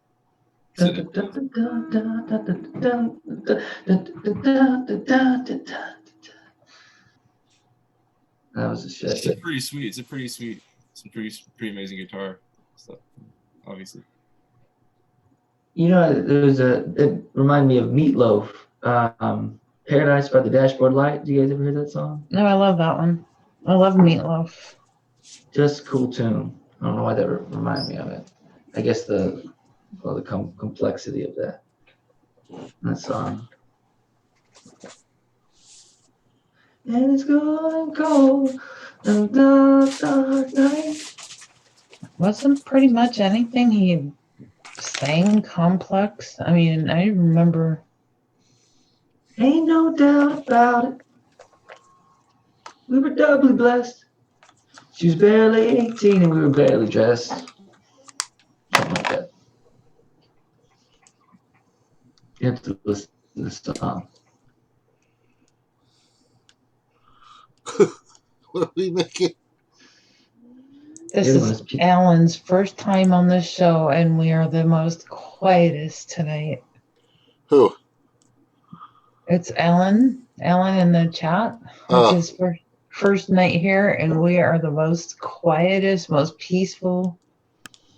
I already did my rant in the beginning. She can look at that if she wants. Oh, it's all out of your system, huh?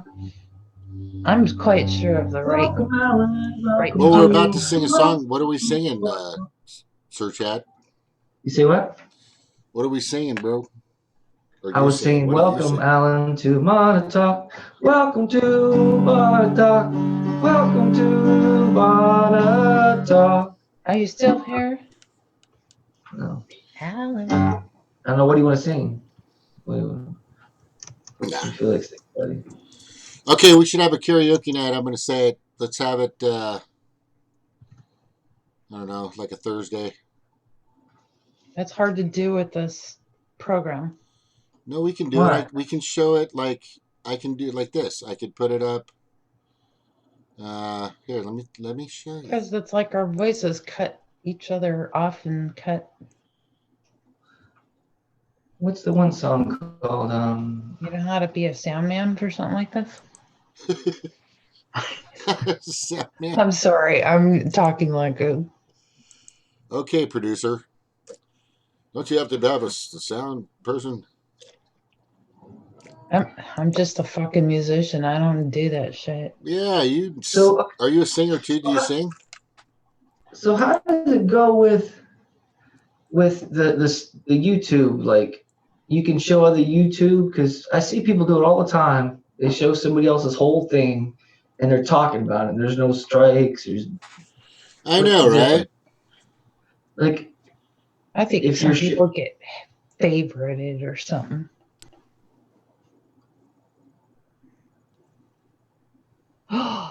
That looks so freaking cold. Yeah, it gets really cold in Yellowstone. You have to be there in that 1 month out of the year where everything's not frozen. And when it's not frozen, it's raining. So like what we did was we went one way, like the southern and western part of Yellowstone, drove up through Seattle, came back, and then drove through the northeast to the southeast side. When did you do that? When did you come through here? This is in 2011. I used to live up in Seattle. Right. Yeah. So. Do you know that me and Tech all lived within about 2, 3, 4 blocks of each other at one time? It's crazy. I know. Oh, here's some buffalo, bison. Tonka. Well, I like the cows. That's awesome. Why is it so noisy? What is that noise? Just the car, the rain on the car. Oh, rain.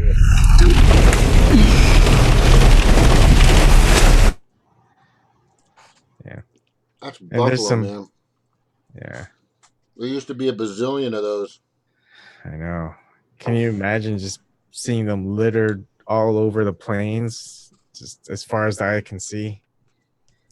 Yes, I can imagine that. Once guns came around. All right, I'm gonna try this. Here, you could do a song like this. Watch. Oh. Right? And we could sing it together right here. Watch. That's what I was gonna do. No, I mean, you can do it. I'm just showing you if we're doing a karaoke.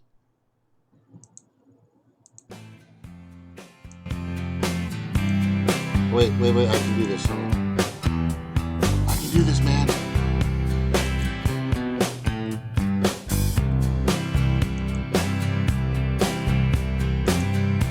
I remember long ago. What is this? I don't know the words. Coming. They're not playing the words? Sometime. You gotta And it's over. Say. You gotta share where people can sing along. And I know, shining down like water. Right? Can you just read that? Read it. No, you can't I want to know. Oh, you put it on. Whoever seen the rain. You can't see it. Can you guys see it? No. Oh, wait. Well, I haven't done it on the thing yet. The dust. Wait. Sing along. Let's do it again. Hang on. But are you you're not sharing the sound though. No, the sound is being shared. Is it? I gotta do it again. Hold on. I'll do it right. Hang on, I'm doing the Joey. Hang on. Just a second. Jeez. Wow. Eric said he'll do an original song on karaoke. That's not karaoke if you do an original song. I got this, man. Yeah. I got this. Yeah, sign off. But I'm just gonna listen By in. song, he doesn't mean like Okay. cunt. Like, Okay, now I can do what?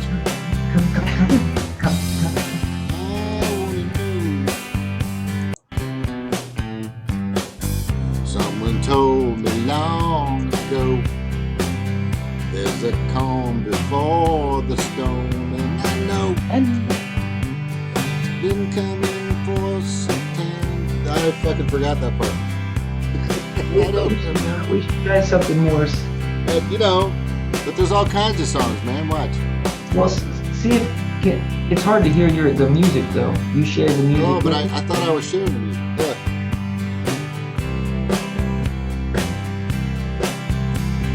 like water. This is a song probably everybody knows.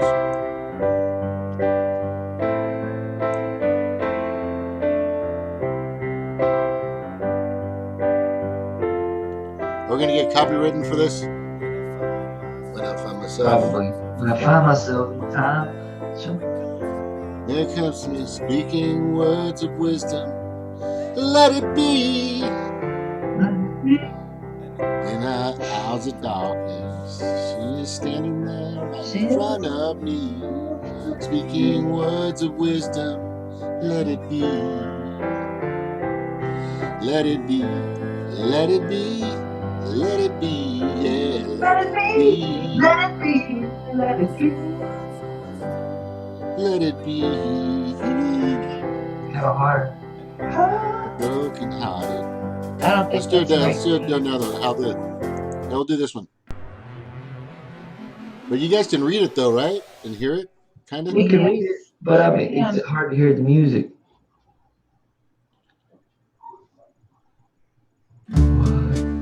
All right, I got this. Go ahead. Wise men say only fools rush in, for I can't help falling in love with you. I'll stop. Okay, where's another good song? But that's not hard to do, right? I can play it, you guys can still see it.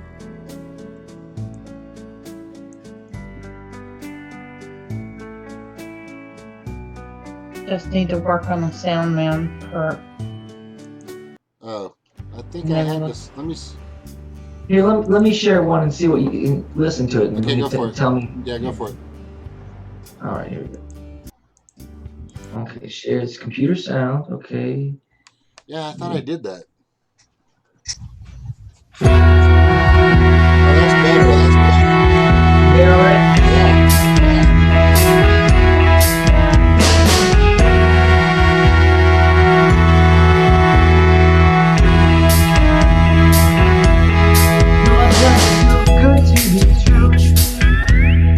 Can't take my eyes off of you. You be like I wanna hold you so much.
Yeah. Oh. All right, I'm gonna try one, just so I can make your ears bleed. I'm gonna listen back to the mix too and see what it sounded like.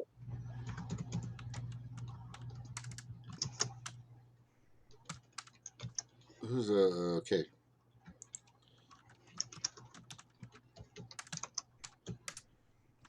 Sorry. This is. I like this song. It's a good song. Oh wait! I got to do the thing first. I got to do the. You go here, then you put share computer sound, right? And then you go share here. Now you guys can see it.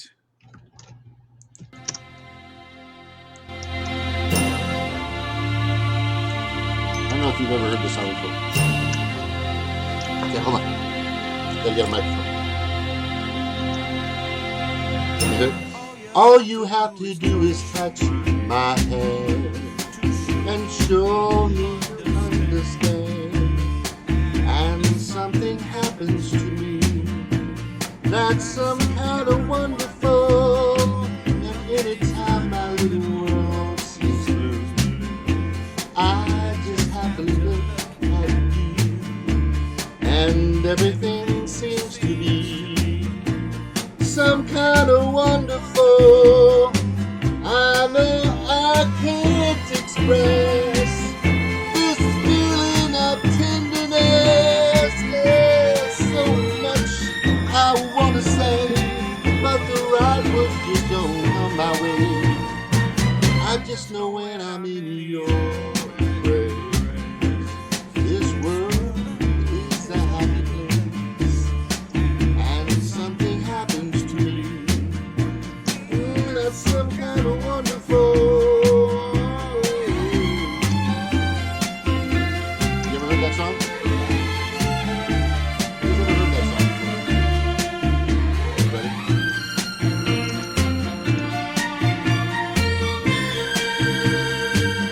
I know I can't express this feeling of tenderness. There's so much I wanna say, but the right words just don't come my way. I just know when I'm in your embrace, this world is a happy place, and something happens to me. That's some kind of wonderful, some kind of feeling, some kind of want, some kind of song.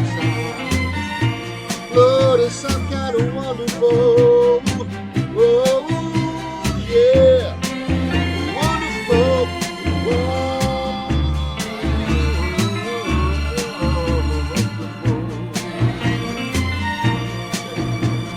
That's kind of sounded like.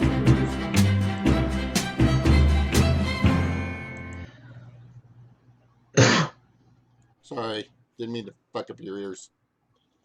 You didn't. Okay. I just said out in the chat, I said, I bet James stands in front of the bathroom mirror with a brush in his hand. I do. I nailed it. I totally do. I was gonna say too, when we do the karaoke, everybody's microphone is gonna have to be muted because Yeah. it's bleeding and it doubles up together. So it's And you kind got of to bring 5 songs, man. You guys do tonight 5 songs. You know what a cool song is? Piece of Shit Car. You ever heard that one? say it again. It's an actual I got title. a piece of shit car.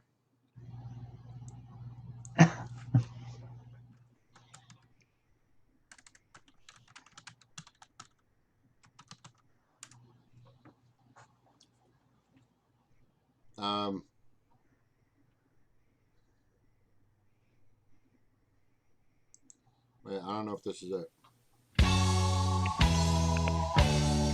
Here we go.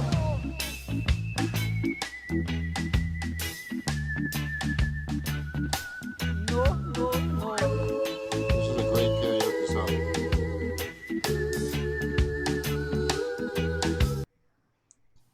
play it for you guys. Here we go. I guess these people dubbed it or something. No. I think the lyrics are in there or something. Can you hear it? Yeah. Piece of shit car. I got a piece of shit car.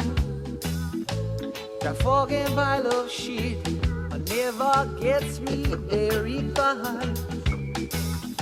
My car's a big piece of shit, 'cause these shocks are fucking shot. Well, my seatbelt's fucking broken, I got to tie it in a knot. It's a piece of shit. I can't see through the windshield, 'cause he's got a big fucking crack. And the interior smells real bad, 'cause my friend puked in the back. It's a piece of shit. Piece of shit car. Piece of shit car. You got a piece of shit car. He sucks royal dick. That fucking pile of shit. 100% crap. You know, with me, people can't see it. You car. It's got no CD player. I think we're stuck on the screen. Hold Only on. got the 8-track.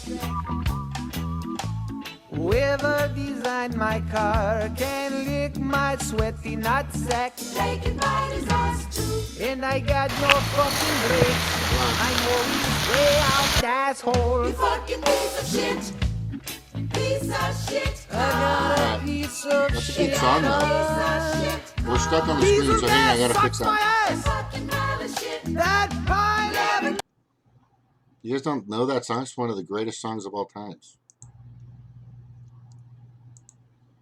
One of the greatest karaoke songs ever sung.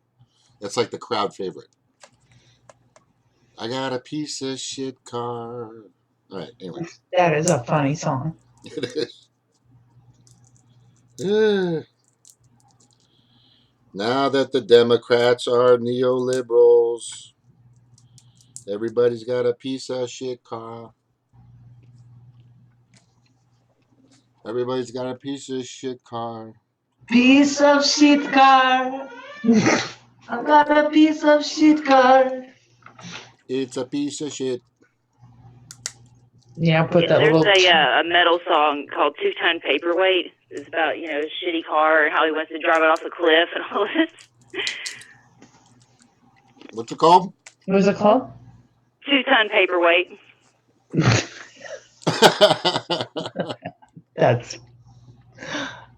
That's an actually brilliant title.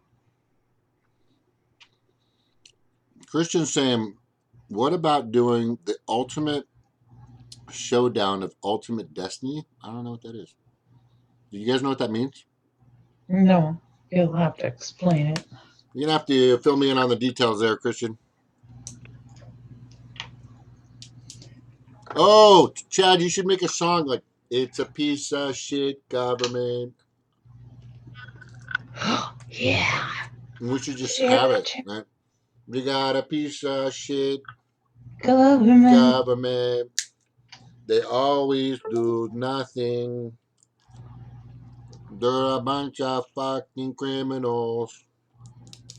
Both the And what Democrats to do?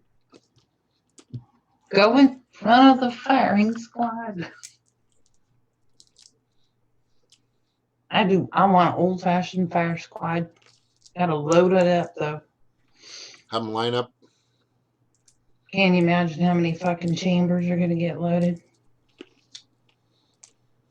Yeah. They're just greedy. Like the rest of the... I mean, what happens to people? I'm not greedy. No, I'm just saying them, the politicians, the legislators, judiciaries. I mean, we got cities that give themselves bonuses and raises, and they do these deals, and they all of a sudden they're getting paid like $500,000 a year. You know, out of nowhere. Mm-hmm. That happened in the, I think it was Bell Gardens in California. They just got criminals, man. Nowadays, there's no transparency, no oversight on them, no accountability. Well, up until Assange tore that veil away. Well, yeah, he's the only one that's really reporting what's really happening. You know, if anybody says otherwise, they're fucking just completely lost. Not with it. Well, some of them choose to be that way. There's people out there that don't want to know the truth because they already know the truth. Mm-hmm. They don't want anybody else to know. Like we've said, when it came to Iraq and all the weapons of mass destruction that were bullshit in regards to Wikipedia, when they found all that shit out, and then everybody fucking acted on it, and then it turned, and then everything stopped, and they, took everybody went to court, and Oliver, this is his name, North, went in, bullshitted, and got his way, got wiggled out of it.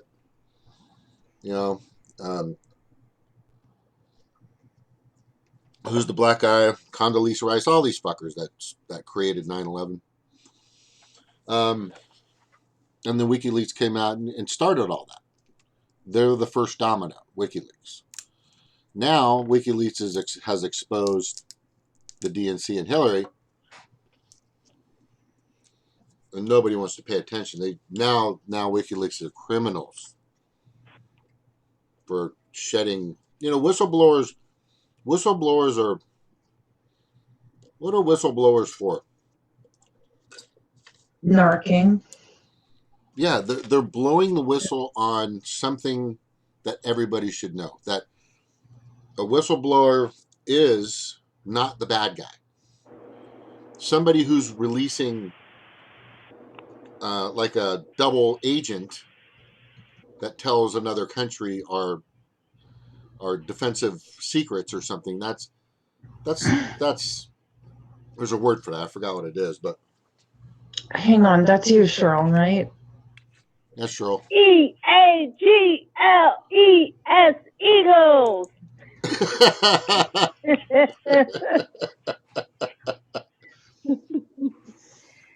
I didn't get a chance to talk to you about the Eagles, but I wanted to say that I truly, and still to this day, and there's a lot of people that agree with me, that front offensive line should have got the MVP.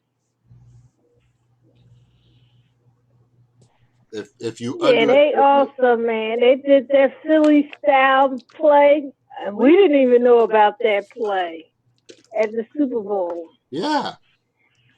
That was awesome. That shocked the hell out of us. Yeah, it was awesome. That was really good. I mean, and what's cool is the underdog came in and took care of it, and now they finally have a Super Bowl, and they never had one. It's kind of a Cinderella story. Yeah. 50-something years. Oh. Fuck. That's crazy. Only one concussion during the game. That's all? Oh, that was Cook. Yeah. On Pittsburgh. Graham hit his ass. Boom. Boom. I was like, he's out. Yeah, it doesn't take much. No. But Cheryl, why do you like football? What is your attraction to football? My attraction to football. The guys in the tight pants, because that's what my mom and my sister said. Gotcha. We're only, and then I'm watching it. My mom, I'm like, Mom, I'm fucking watching the game. She's like, no, I'm just watch the tight pants and. I just like the action and the sort of like the aggressiveness. I don't like really to see anyone get hurt. But what I really love is hockey. Mm-hmm. Oh yeah, hockey. Hockey is the best. I went to a hockey game one time and I was going off. I was cursing and carrying on, high-five fans when they were fighting and stuff. It was just awesome. I am way more into hockey than football. And I hope my Flyers may do something this year. They're always good. No, not really. Philadelphia Flyers are okay. Now we haven't won something in 40-something years now. Long time. Yep. I've been to a lot of hockey games. I actually, you guys don't. I was probably one of the first Hawaiians or half Hawaiians to play hockey when I was a kid in Canada. And all I remember is looking up at the sky because I was on my ass the whole time. No, but then when I got it, Sorry, that's not funny, but no, it was hilarious because I was laughing too.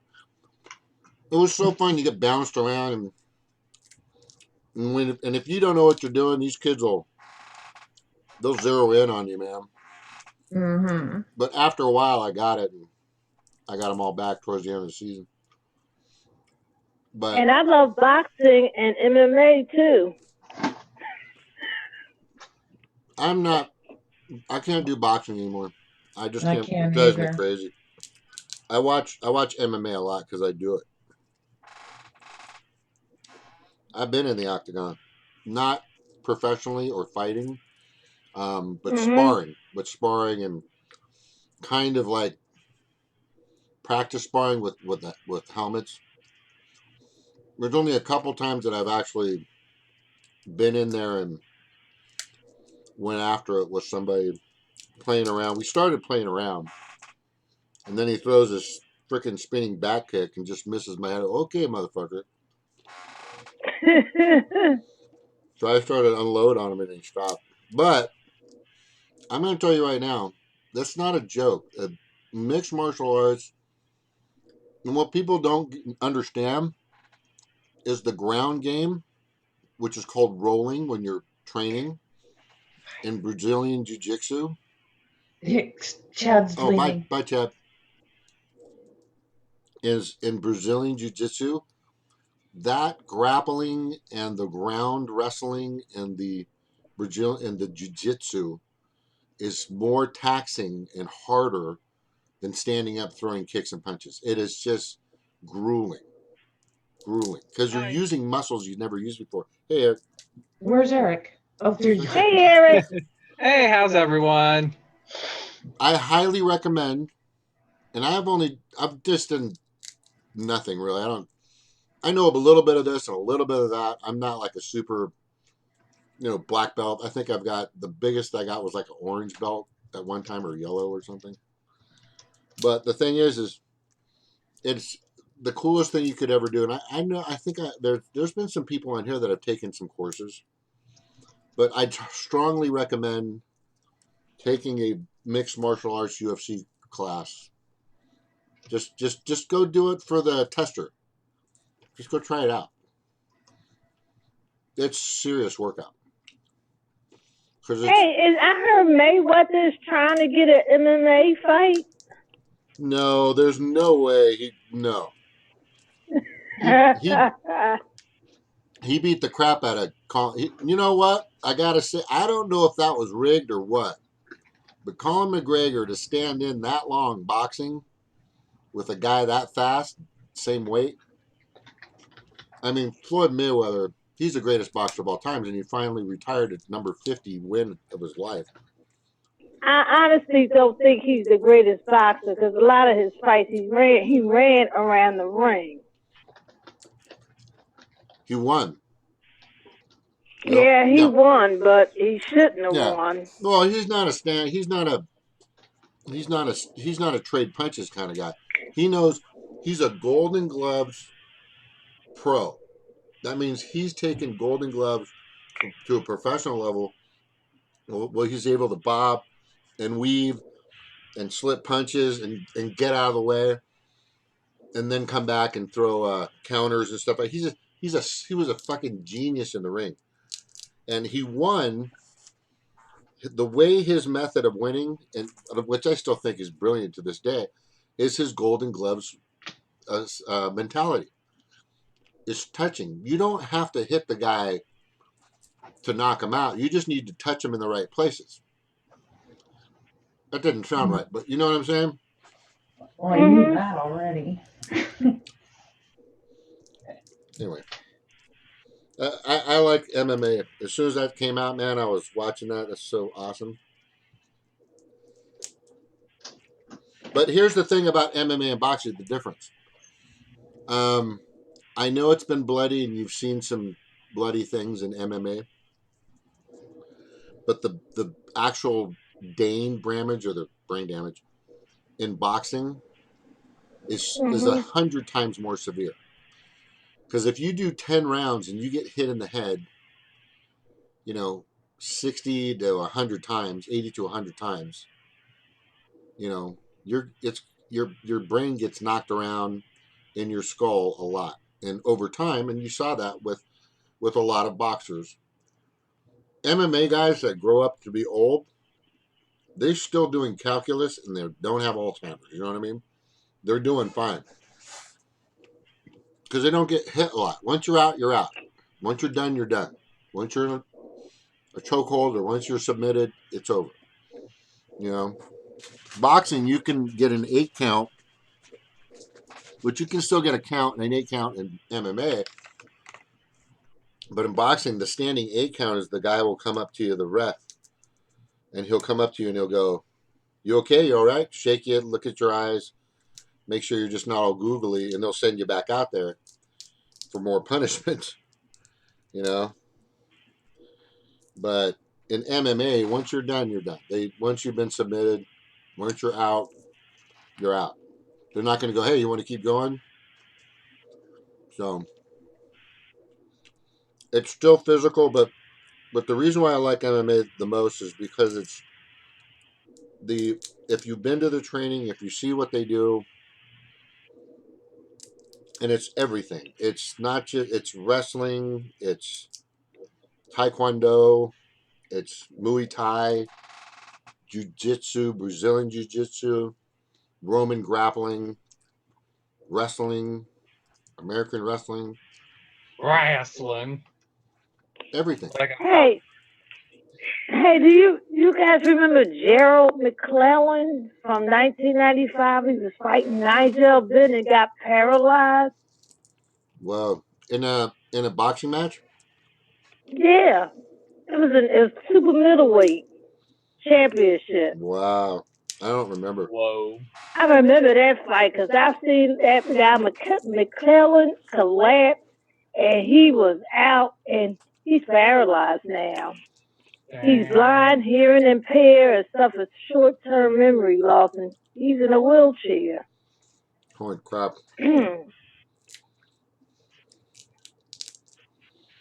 It's physical. So a lot of people like these sports. The guys that do it like it because of the test.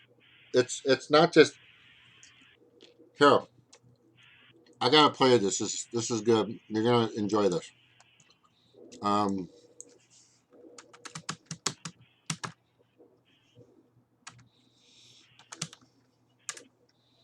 Hold on.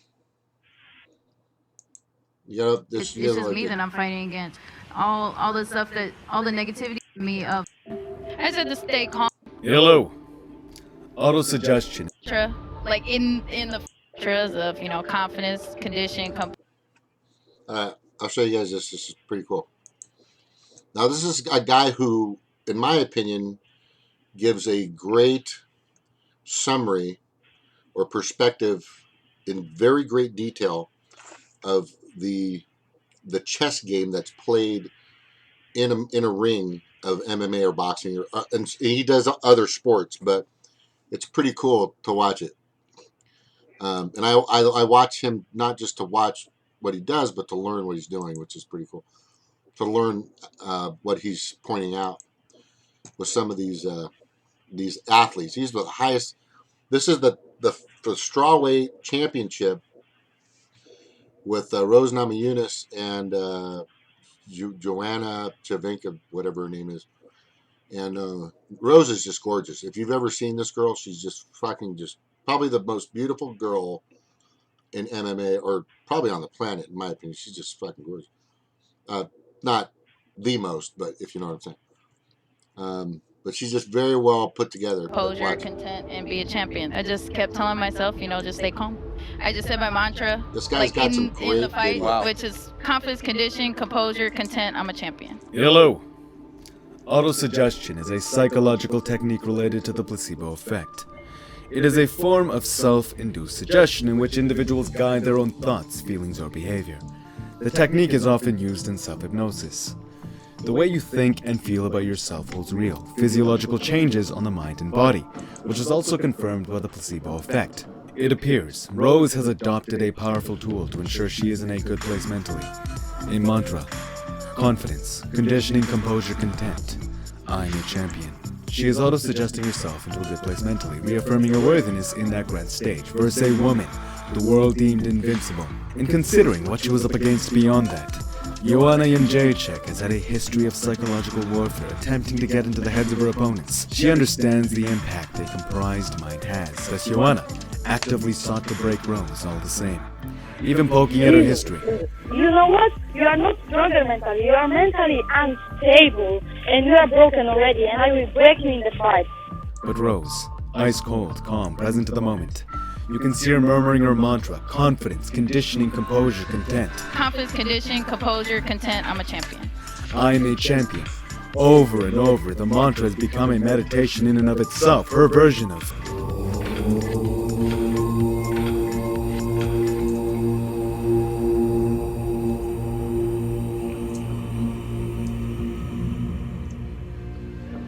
From that state, she was positioned to conquer the world. Technique is only half the battle. They are but tools similar to a craftsman's, and if you were to look into the eyes of a master, you would see Rose held that same grace in the arena.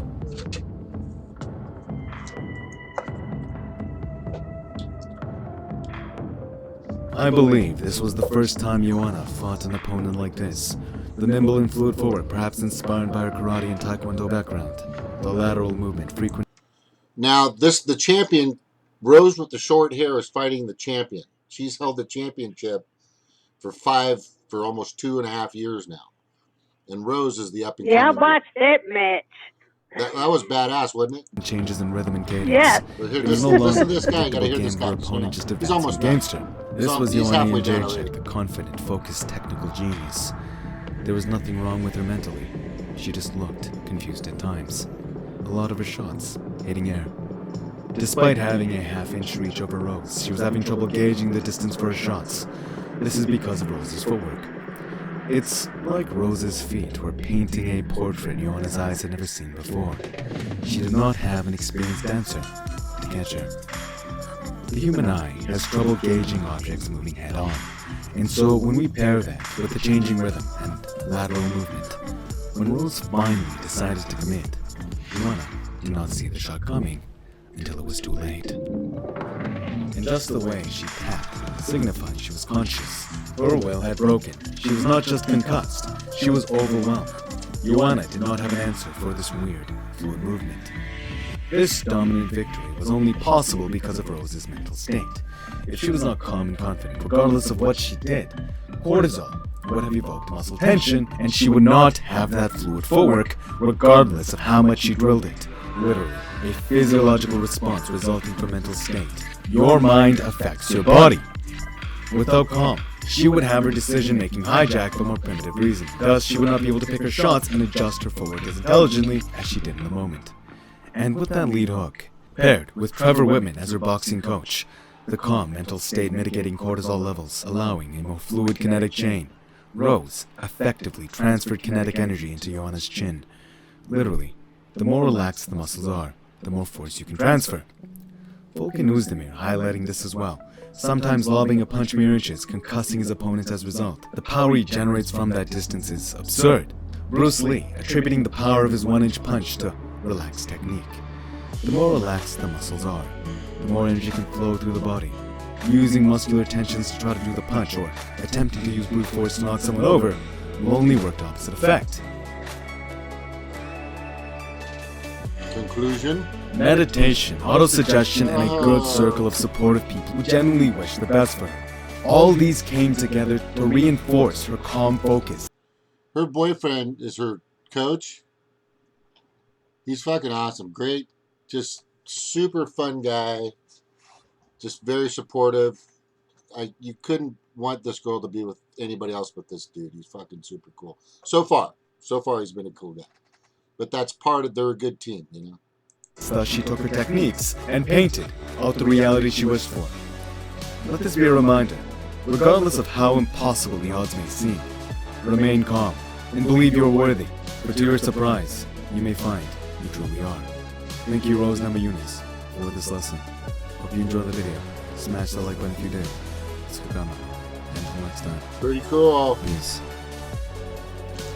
Oh, wait, hold on. All right, are we back to the show? Everybody's good? So, not to go totally off topic, but that's fine. I like this topic because a lot of people have they get a bad image of fighting.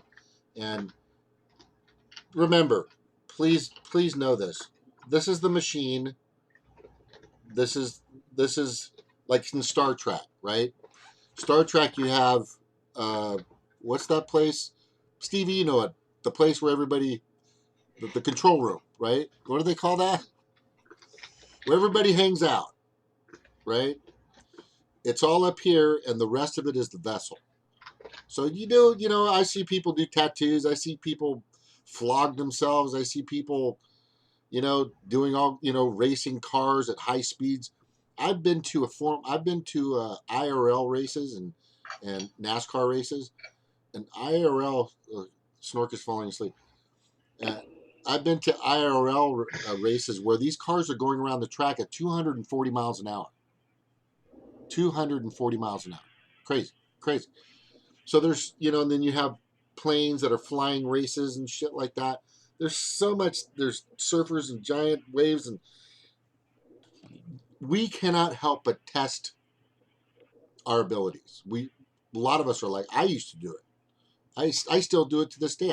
I have no business being as big as I am and as old as I am riding a fucking skateboard, but I still do it. I want to do it. So what I'm saying is we still test, and mixed martial arts is probably the greatest test when it comes to the human battle against another person to test that skill. And they're all skills, like tennis. Tennis, you're testing somebody else with a racket and a ball. But I'm telling you, it's a battle. And hey, Cheryl, how long have some of those tennis matches gone on for? A long time.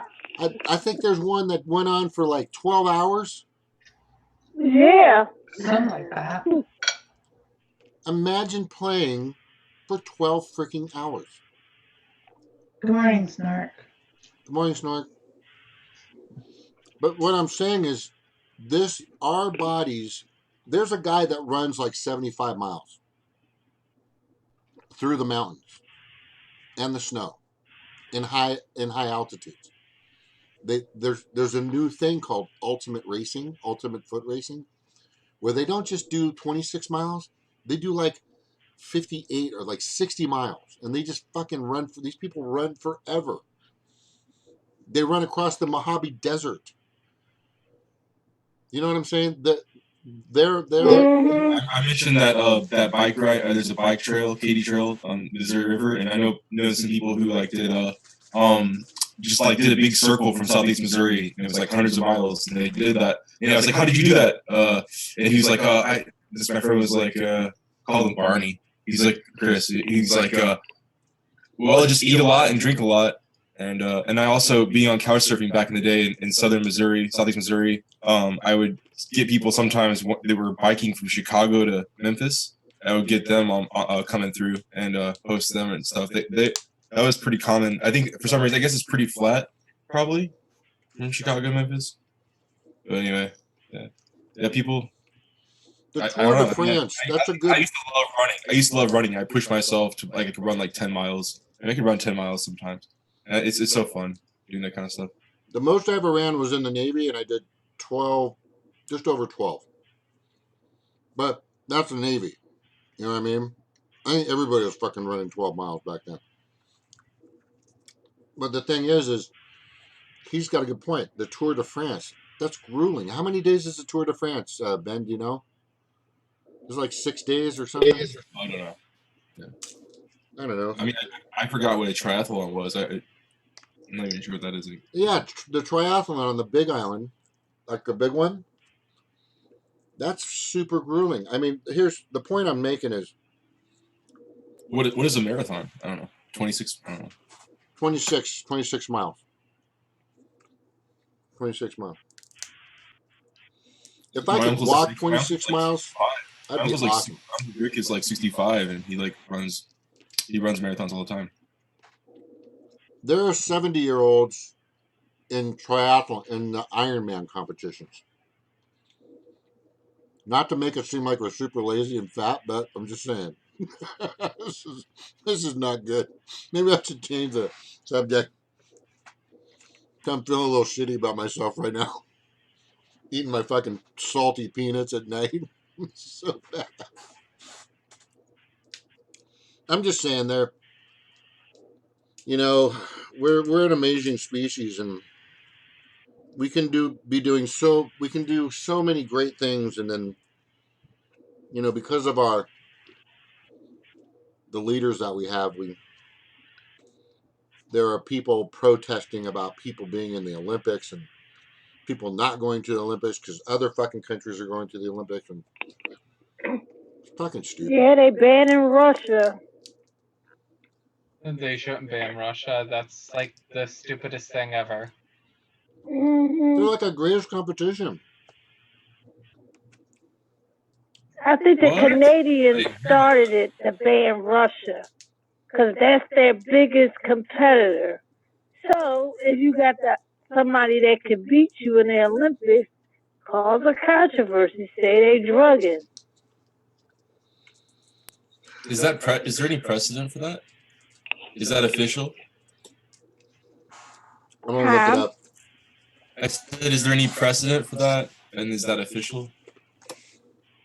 Well, they said they didn't find anything in a lot of the players' blood. They didn't find anything, but they still banned. It's coming up in my Google search. Wow. They're able to go and represent, but they can't use the Russian flag, and they won't sing their anthem. What is a kilometer in miles?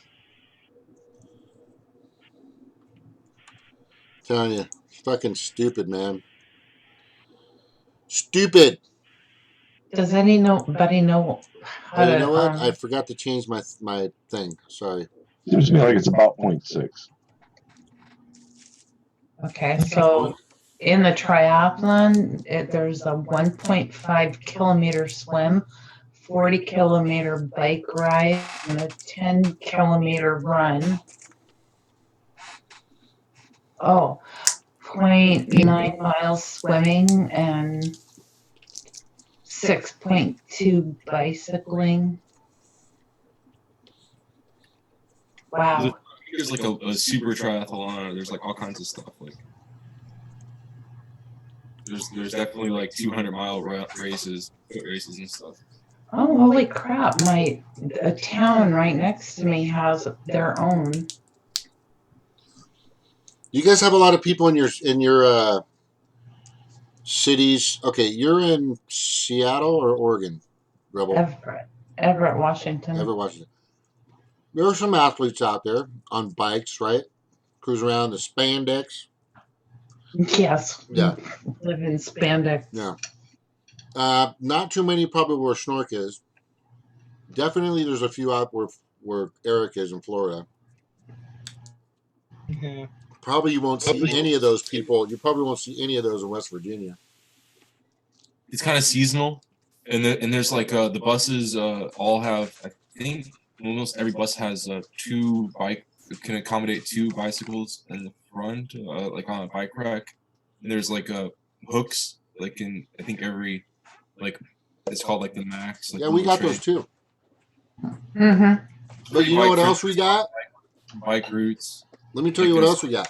We got 1 billion people running and biking in California because there is no weather here. There's no fucking weather. So there's always people out exercising and running around, and it really sucks because I'm like one of the biggest people that walks around. As I looked at it, and I'm walking around, I'm going. You have a different universe for fat. like with the pedestrian laws in California. I mean, I don't know if it's official here, but in Oregon, we kind of like, especially or in Portland, there's like a very strong culture of like letting the pedestrian have absolute right of way and halting for any pedestrian, which is different than Missouri. In Missouri, you know where I'm from, it's like get the hell out of the way. What the hell are you doing in the way when a car is coming through? What you got in your mind? This is the cars right away. It's the cars world. Yeah, we have that here. Seriously, like very serious. There's lots of areas here in California, big bike lanes. On the weekends, Saturday, Sunday morning, you will see like the Tour de fucking France going through Orange County and some areas of Lower Orange County and Southern California. They're everywhere. And what happens is they take regular street roads. Now they're so big in these packs and all their shiny fucking fluorescent spandex with their pointy, super aerodynamic helmets and everything. And then you come up next to them and I roll down the window and I go, 2 tons, 180 pounds. 2 tons, 180, and I'm yelling at these guys because they're right in front of me, just weaving in front of me, and I'm doing like 50 miles an hour. Everybody's trying to get to where they need to be, and these guys are just like they pretend like they're cars.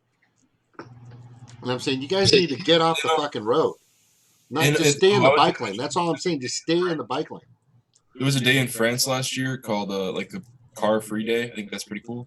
And then also like when I was in Qingdao, China, I went down to Hangzhou, China, checked out that a little bit, and Zhejiang province and Zhejiang province. In Hangzhou, they have a really big university and a pretty nice, like they have a pretty good economy, that province, and Hangzhou is pretty like south of Shanghai or something like that. But it's like they have what was really interesting to me was they have like this whole area, I think it's around the college, where they have like 3-lane by 3-lane kind of road, like highway for amongst like basically larger buildings, like a kind of downtown cityscape. And outside of the 3 lanes, there's like a little walk space where like you would like go like right next to the road, I guess, just right next to the road. And then there's like a bus lane.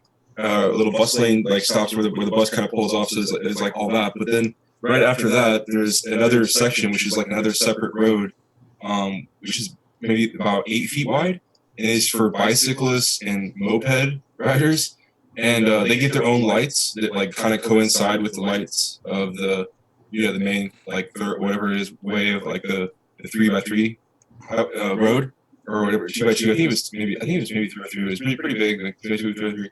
And then they just had their own outer road going either way alongside of it. Definitely for like the part I saw was like about 4 or 5 mile stretch, I think, around the university. And it seemed to help a lot because it kept it all separated, and so you didn't have that kind of problem. Except for I kind of was ignoring the little road, and I was walking out one time. They were all coming. It's like all these college kids on mopeds and young kids on bikes, and I almost got ran over by them because it's like they had their green light. They were just like, I'm zooming through here. It was pretty cool though. I think that kind of stuff's awesome. Yeah, I want more bikes. I actually designed and started talking to a couple of cities of putting bike roads and moped or small engine or electric vehicle roads, not wide enough for a car, but big enough for a couple of 2 or 3 or 4 bikes to pass along the freeway where there isn't anything. I'd have to show you sometime, but it's not like they're completely away from the freeway, but there's so much space from where the wall is to where like there's plants and bushes and all this other shit. And then there's the side of the freeway in between there in some pretty very heavy traffic areas. But this is what happens in Irvine is you've got all these cyclists just everywhere. Just fucking tons of them. Colorado, and Yeah, they're everywhere, dude. But they bike everywhere and they own the road pretty much. They just need to be careful. It's just crazy. I think if you build it, they will come. Like people, if you build those kind of bike roads, and there are I mean, there's bike roads in Portland. There's bike roads, everywhere, right? But the more that there's like a complete, and yeah. Somebody needs Yeah, to that's one do of the big problems around here is in Charleston. They just got done putting in. I mean, they had sidewalks and stuff like in the main part of Charleston, everywhere, of course. But they just got done putting in these bicycle lanes, and like you just see all these like rich people out there like biking and jogging, but in like the rural areas where the coal trucks fly through there at like 60, 70 miles per hour, running over people, overturning on kids, I mean, like, we don't even get a sidewalk. Like, it is so, I mean, you think, like, oh, you live out in the country, you can, go walking or biking, but you really can't because because a lot of times it's on a mountain. So there's either, you're up against a mountain where there's nowhere to move over, or there's a drop off. And it's just, you have to be on the road to get anywhere. It friggin' sucks. I've seen her pictures. I've seen her pictures. She did a video. Oh, I like that one. Where's that at? I want to go see. Kind of. No, not really. But anyway, where was that at, Snark? Portland, Oregon. Wow. Anyway, They also Snark just showed a picture of some naked people on bicycles.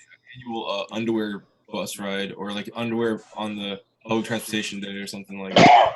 Certain designated trains, certain designated whatever it is, max ways and stuff at certain times will be the train that's for everyone that wants to ride their underwear.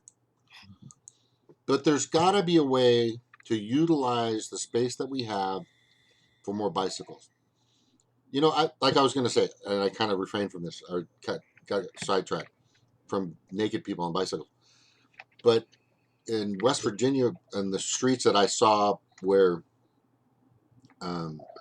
Stevie is at, and she did a video a while back of the roads, and she's not kidding. There's just 2 lanes, and everything else is just dirt on the side and hills. But man, those areas would be so perfect for bikes. And if somebody was smart, they could make bike paths for people. Stevie running for office, hopefully one day. I mean, it just seems like one of those common sense solutions. If you have a road, you need a sidewalk. I mean, it's just, I don't know, people are going to be traveling, especially out in the country where, you need to have something to where people can, move safely.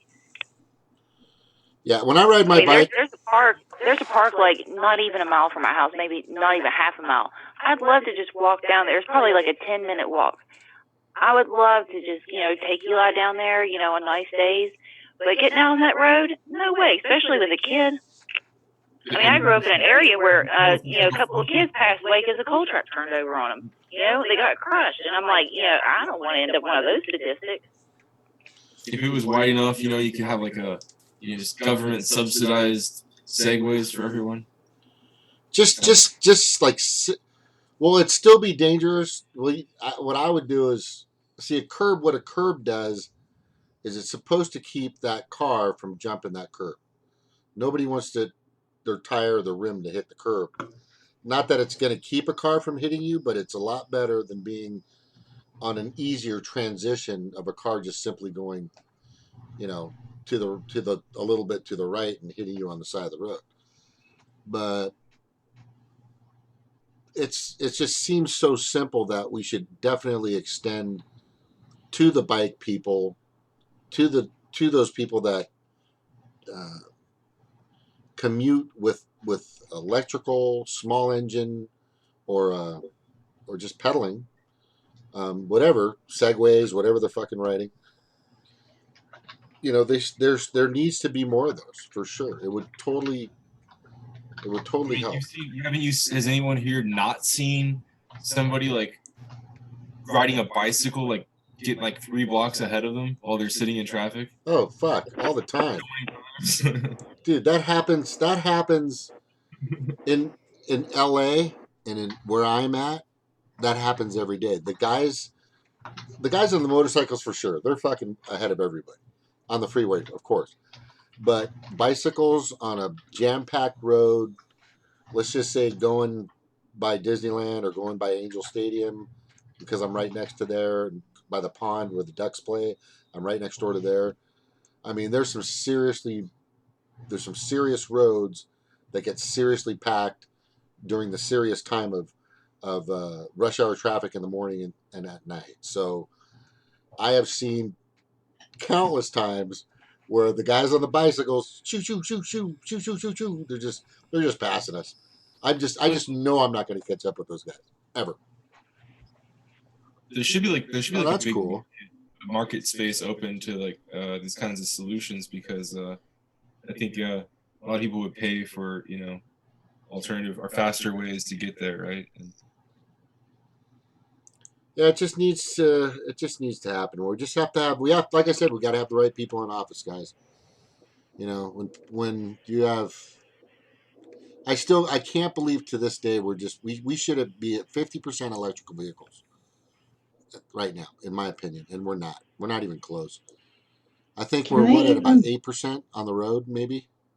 You'd have to put less pavement and build less bridges and tunnels and do less boring under cities or the great digs in Boston, or whatever. You have to do less of that if you could find other ways to move people with like blimps or like subways or whatever it is, some kind of other train that goes around, and so and you got to moving people around is big necessity and big work. I discussed before about Beijing, and it's like 17 subway lines and crap, and affordability. You can basically go anywhere in Beijing. It's a huge, like 60-mile area with 20 million people, and you can go anywhere in about an hour and 15 minutes from one corner to the other if you want. It might be cram packed, but it's all on time, like 80 miles per hour. Like these trains go like 70, 80 miles per hour, and they like come every like 7-8 minutes or something like that. Maybe faster. It's pretty cool. Oh, really, I still got it on. Sorry. That was my only experience of like. I mean, I've experienced Chicago, I guess. Chicago transportation, and I guess San Francisco. Are solar powered motors for bicycles? Can that happen? Not really keeping up, but it can extend the ride. You need pretty big surface. Hmm. You can wireless energy. You could just have a receiver inside this, like inside the axle, or something. Or you're some kind of receiving the energy from some kind of like the shell of like a tunnel or whatever you were passing through, or something underneath, above you or below you or the side of you. But do they have wireless energy yet? I mean, yeah, wireless electricity. Tesla did it. Tesla started that, right? Mm-hmm. Didn't he prove that that's actually feasible and safe? Oh, you can do that at your house if you want. Right now, it's pretty low power. Or could you put it next to a bicycle and propel it? You can just. All you need is a resistor and a diode, and you can start making power. But it's so low. You can use capacitors to start doubling it and stuff, but you need quite a bit of antenna. But like in Los Angeles, where you're at, you've got a lot of radio stations. Radio stations send energy, and it is.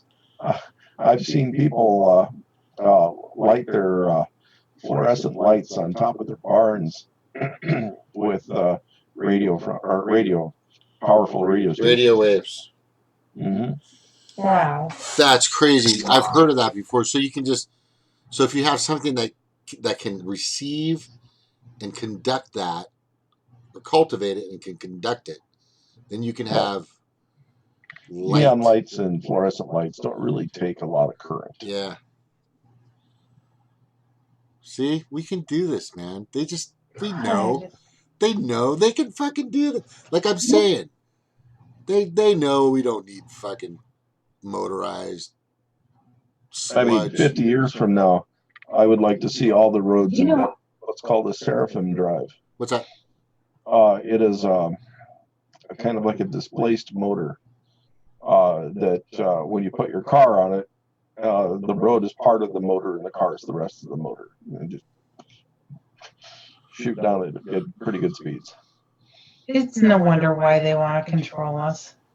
Yeah, We know so much. we don't know enough. Everybody doesn't know enough. That's the problem.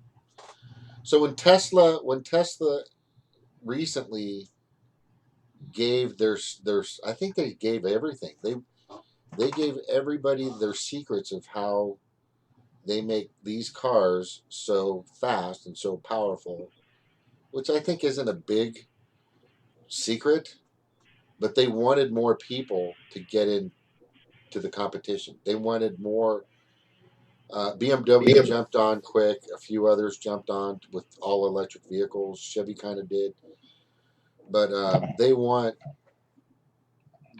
Tesla.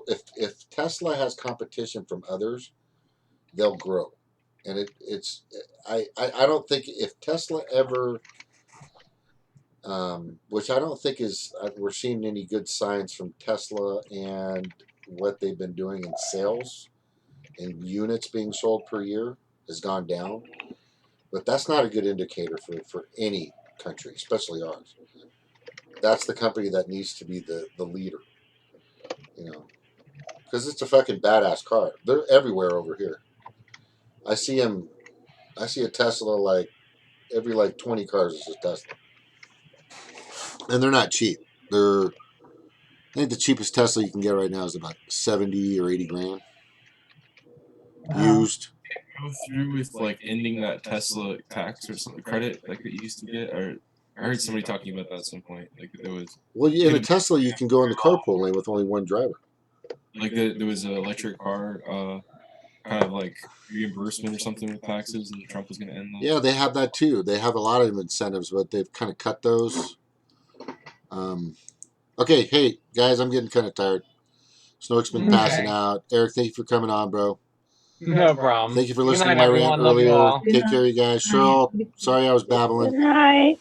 Good night, you guys. Aloha. Thanks for coming in. Not a problem. Alrighty. I got a piece of shit car.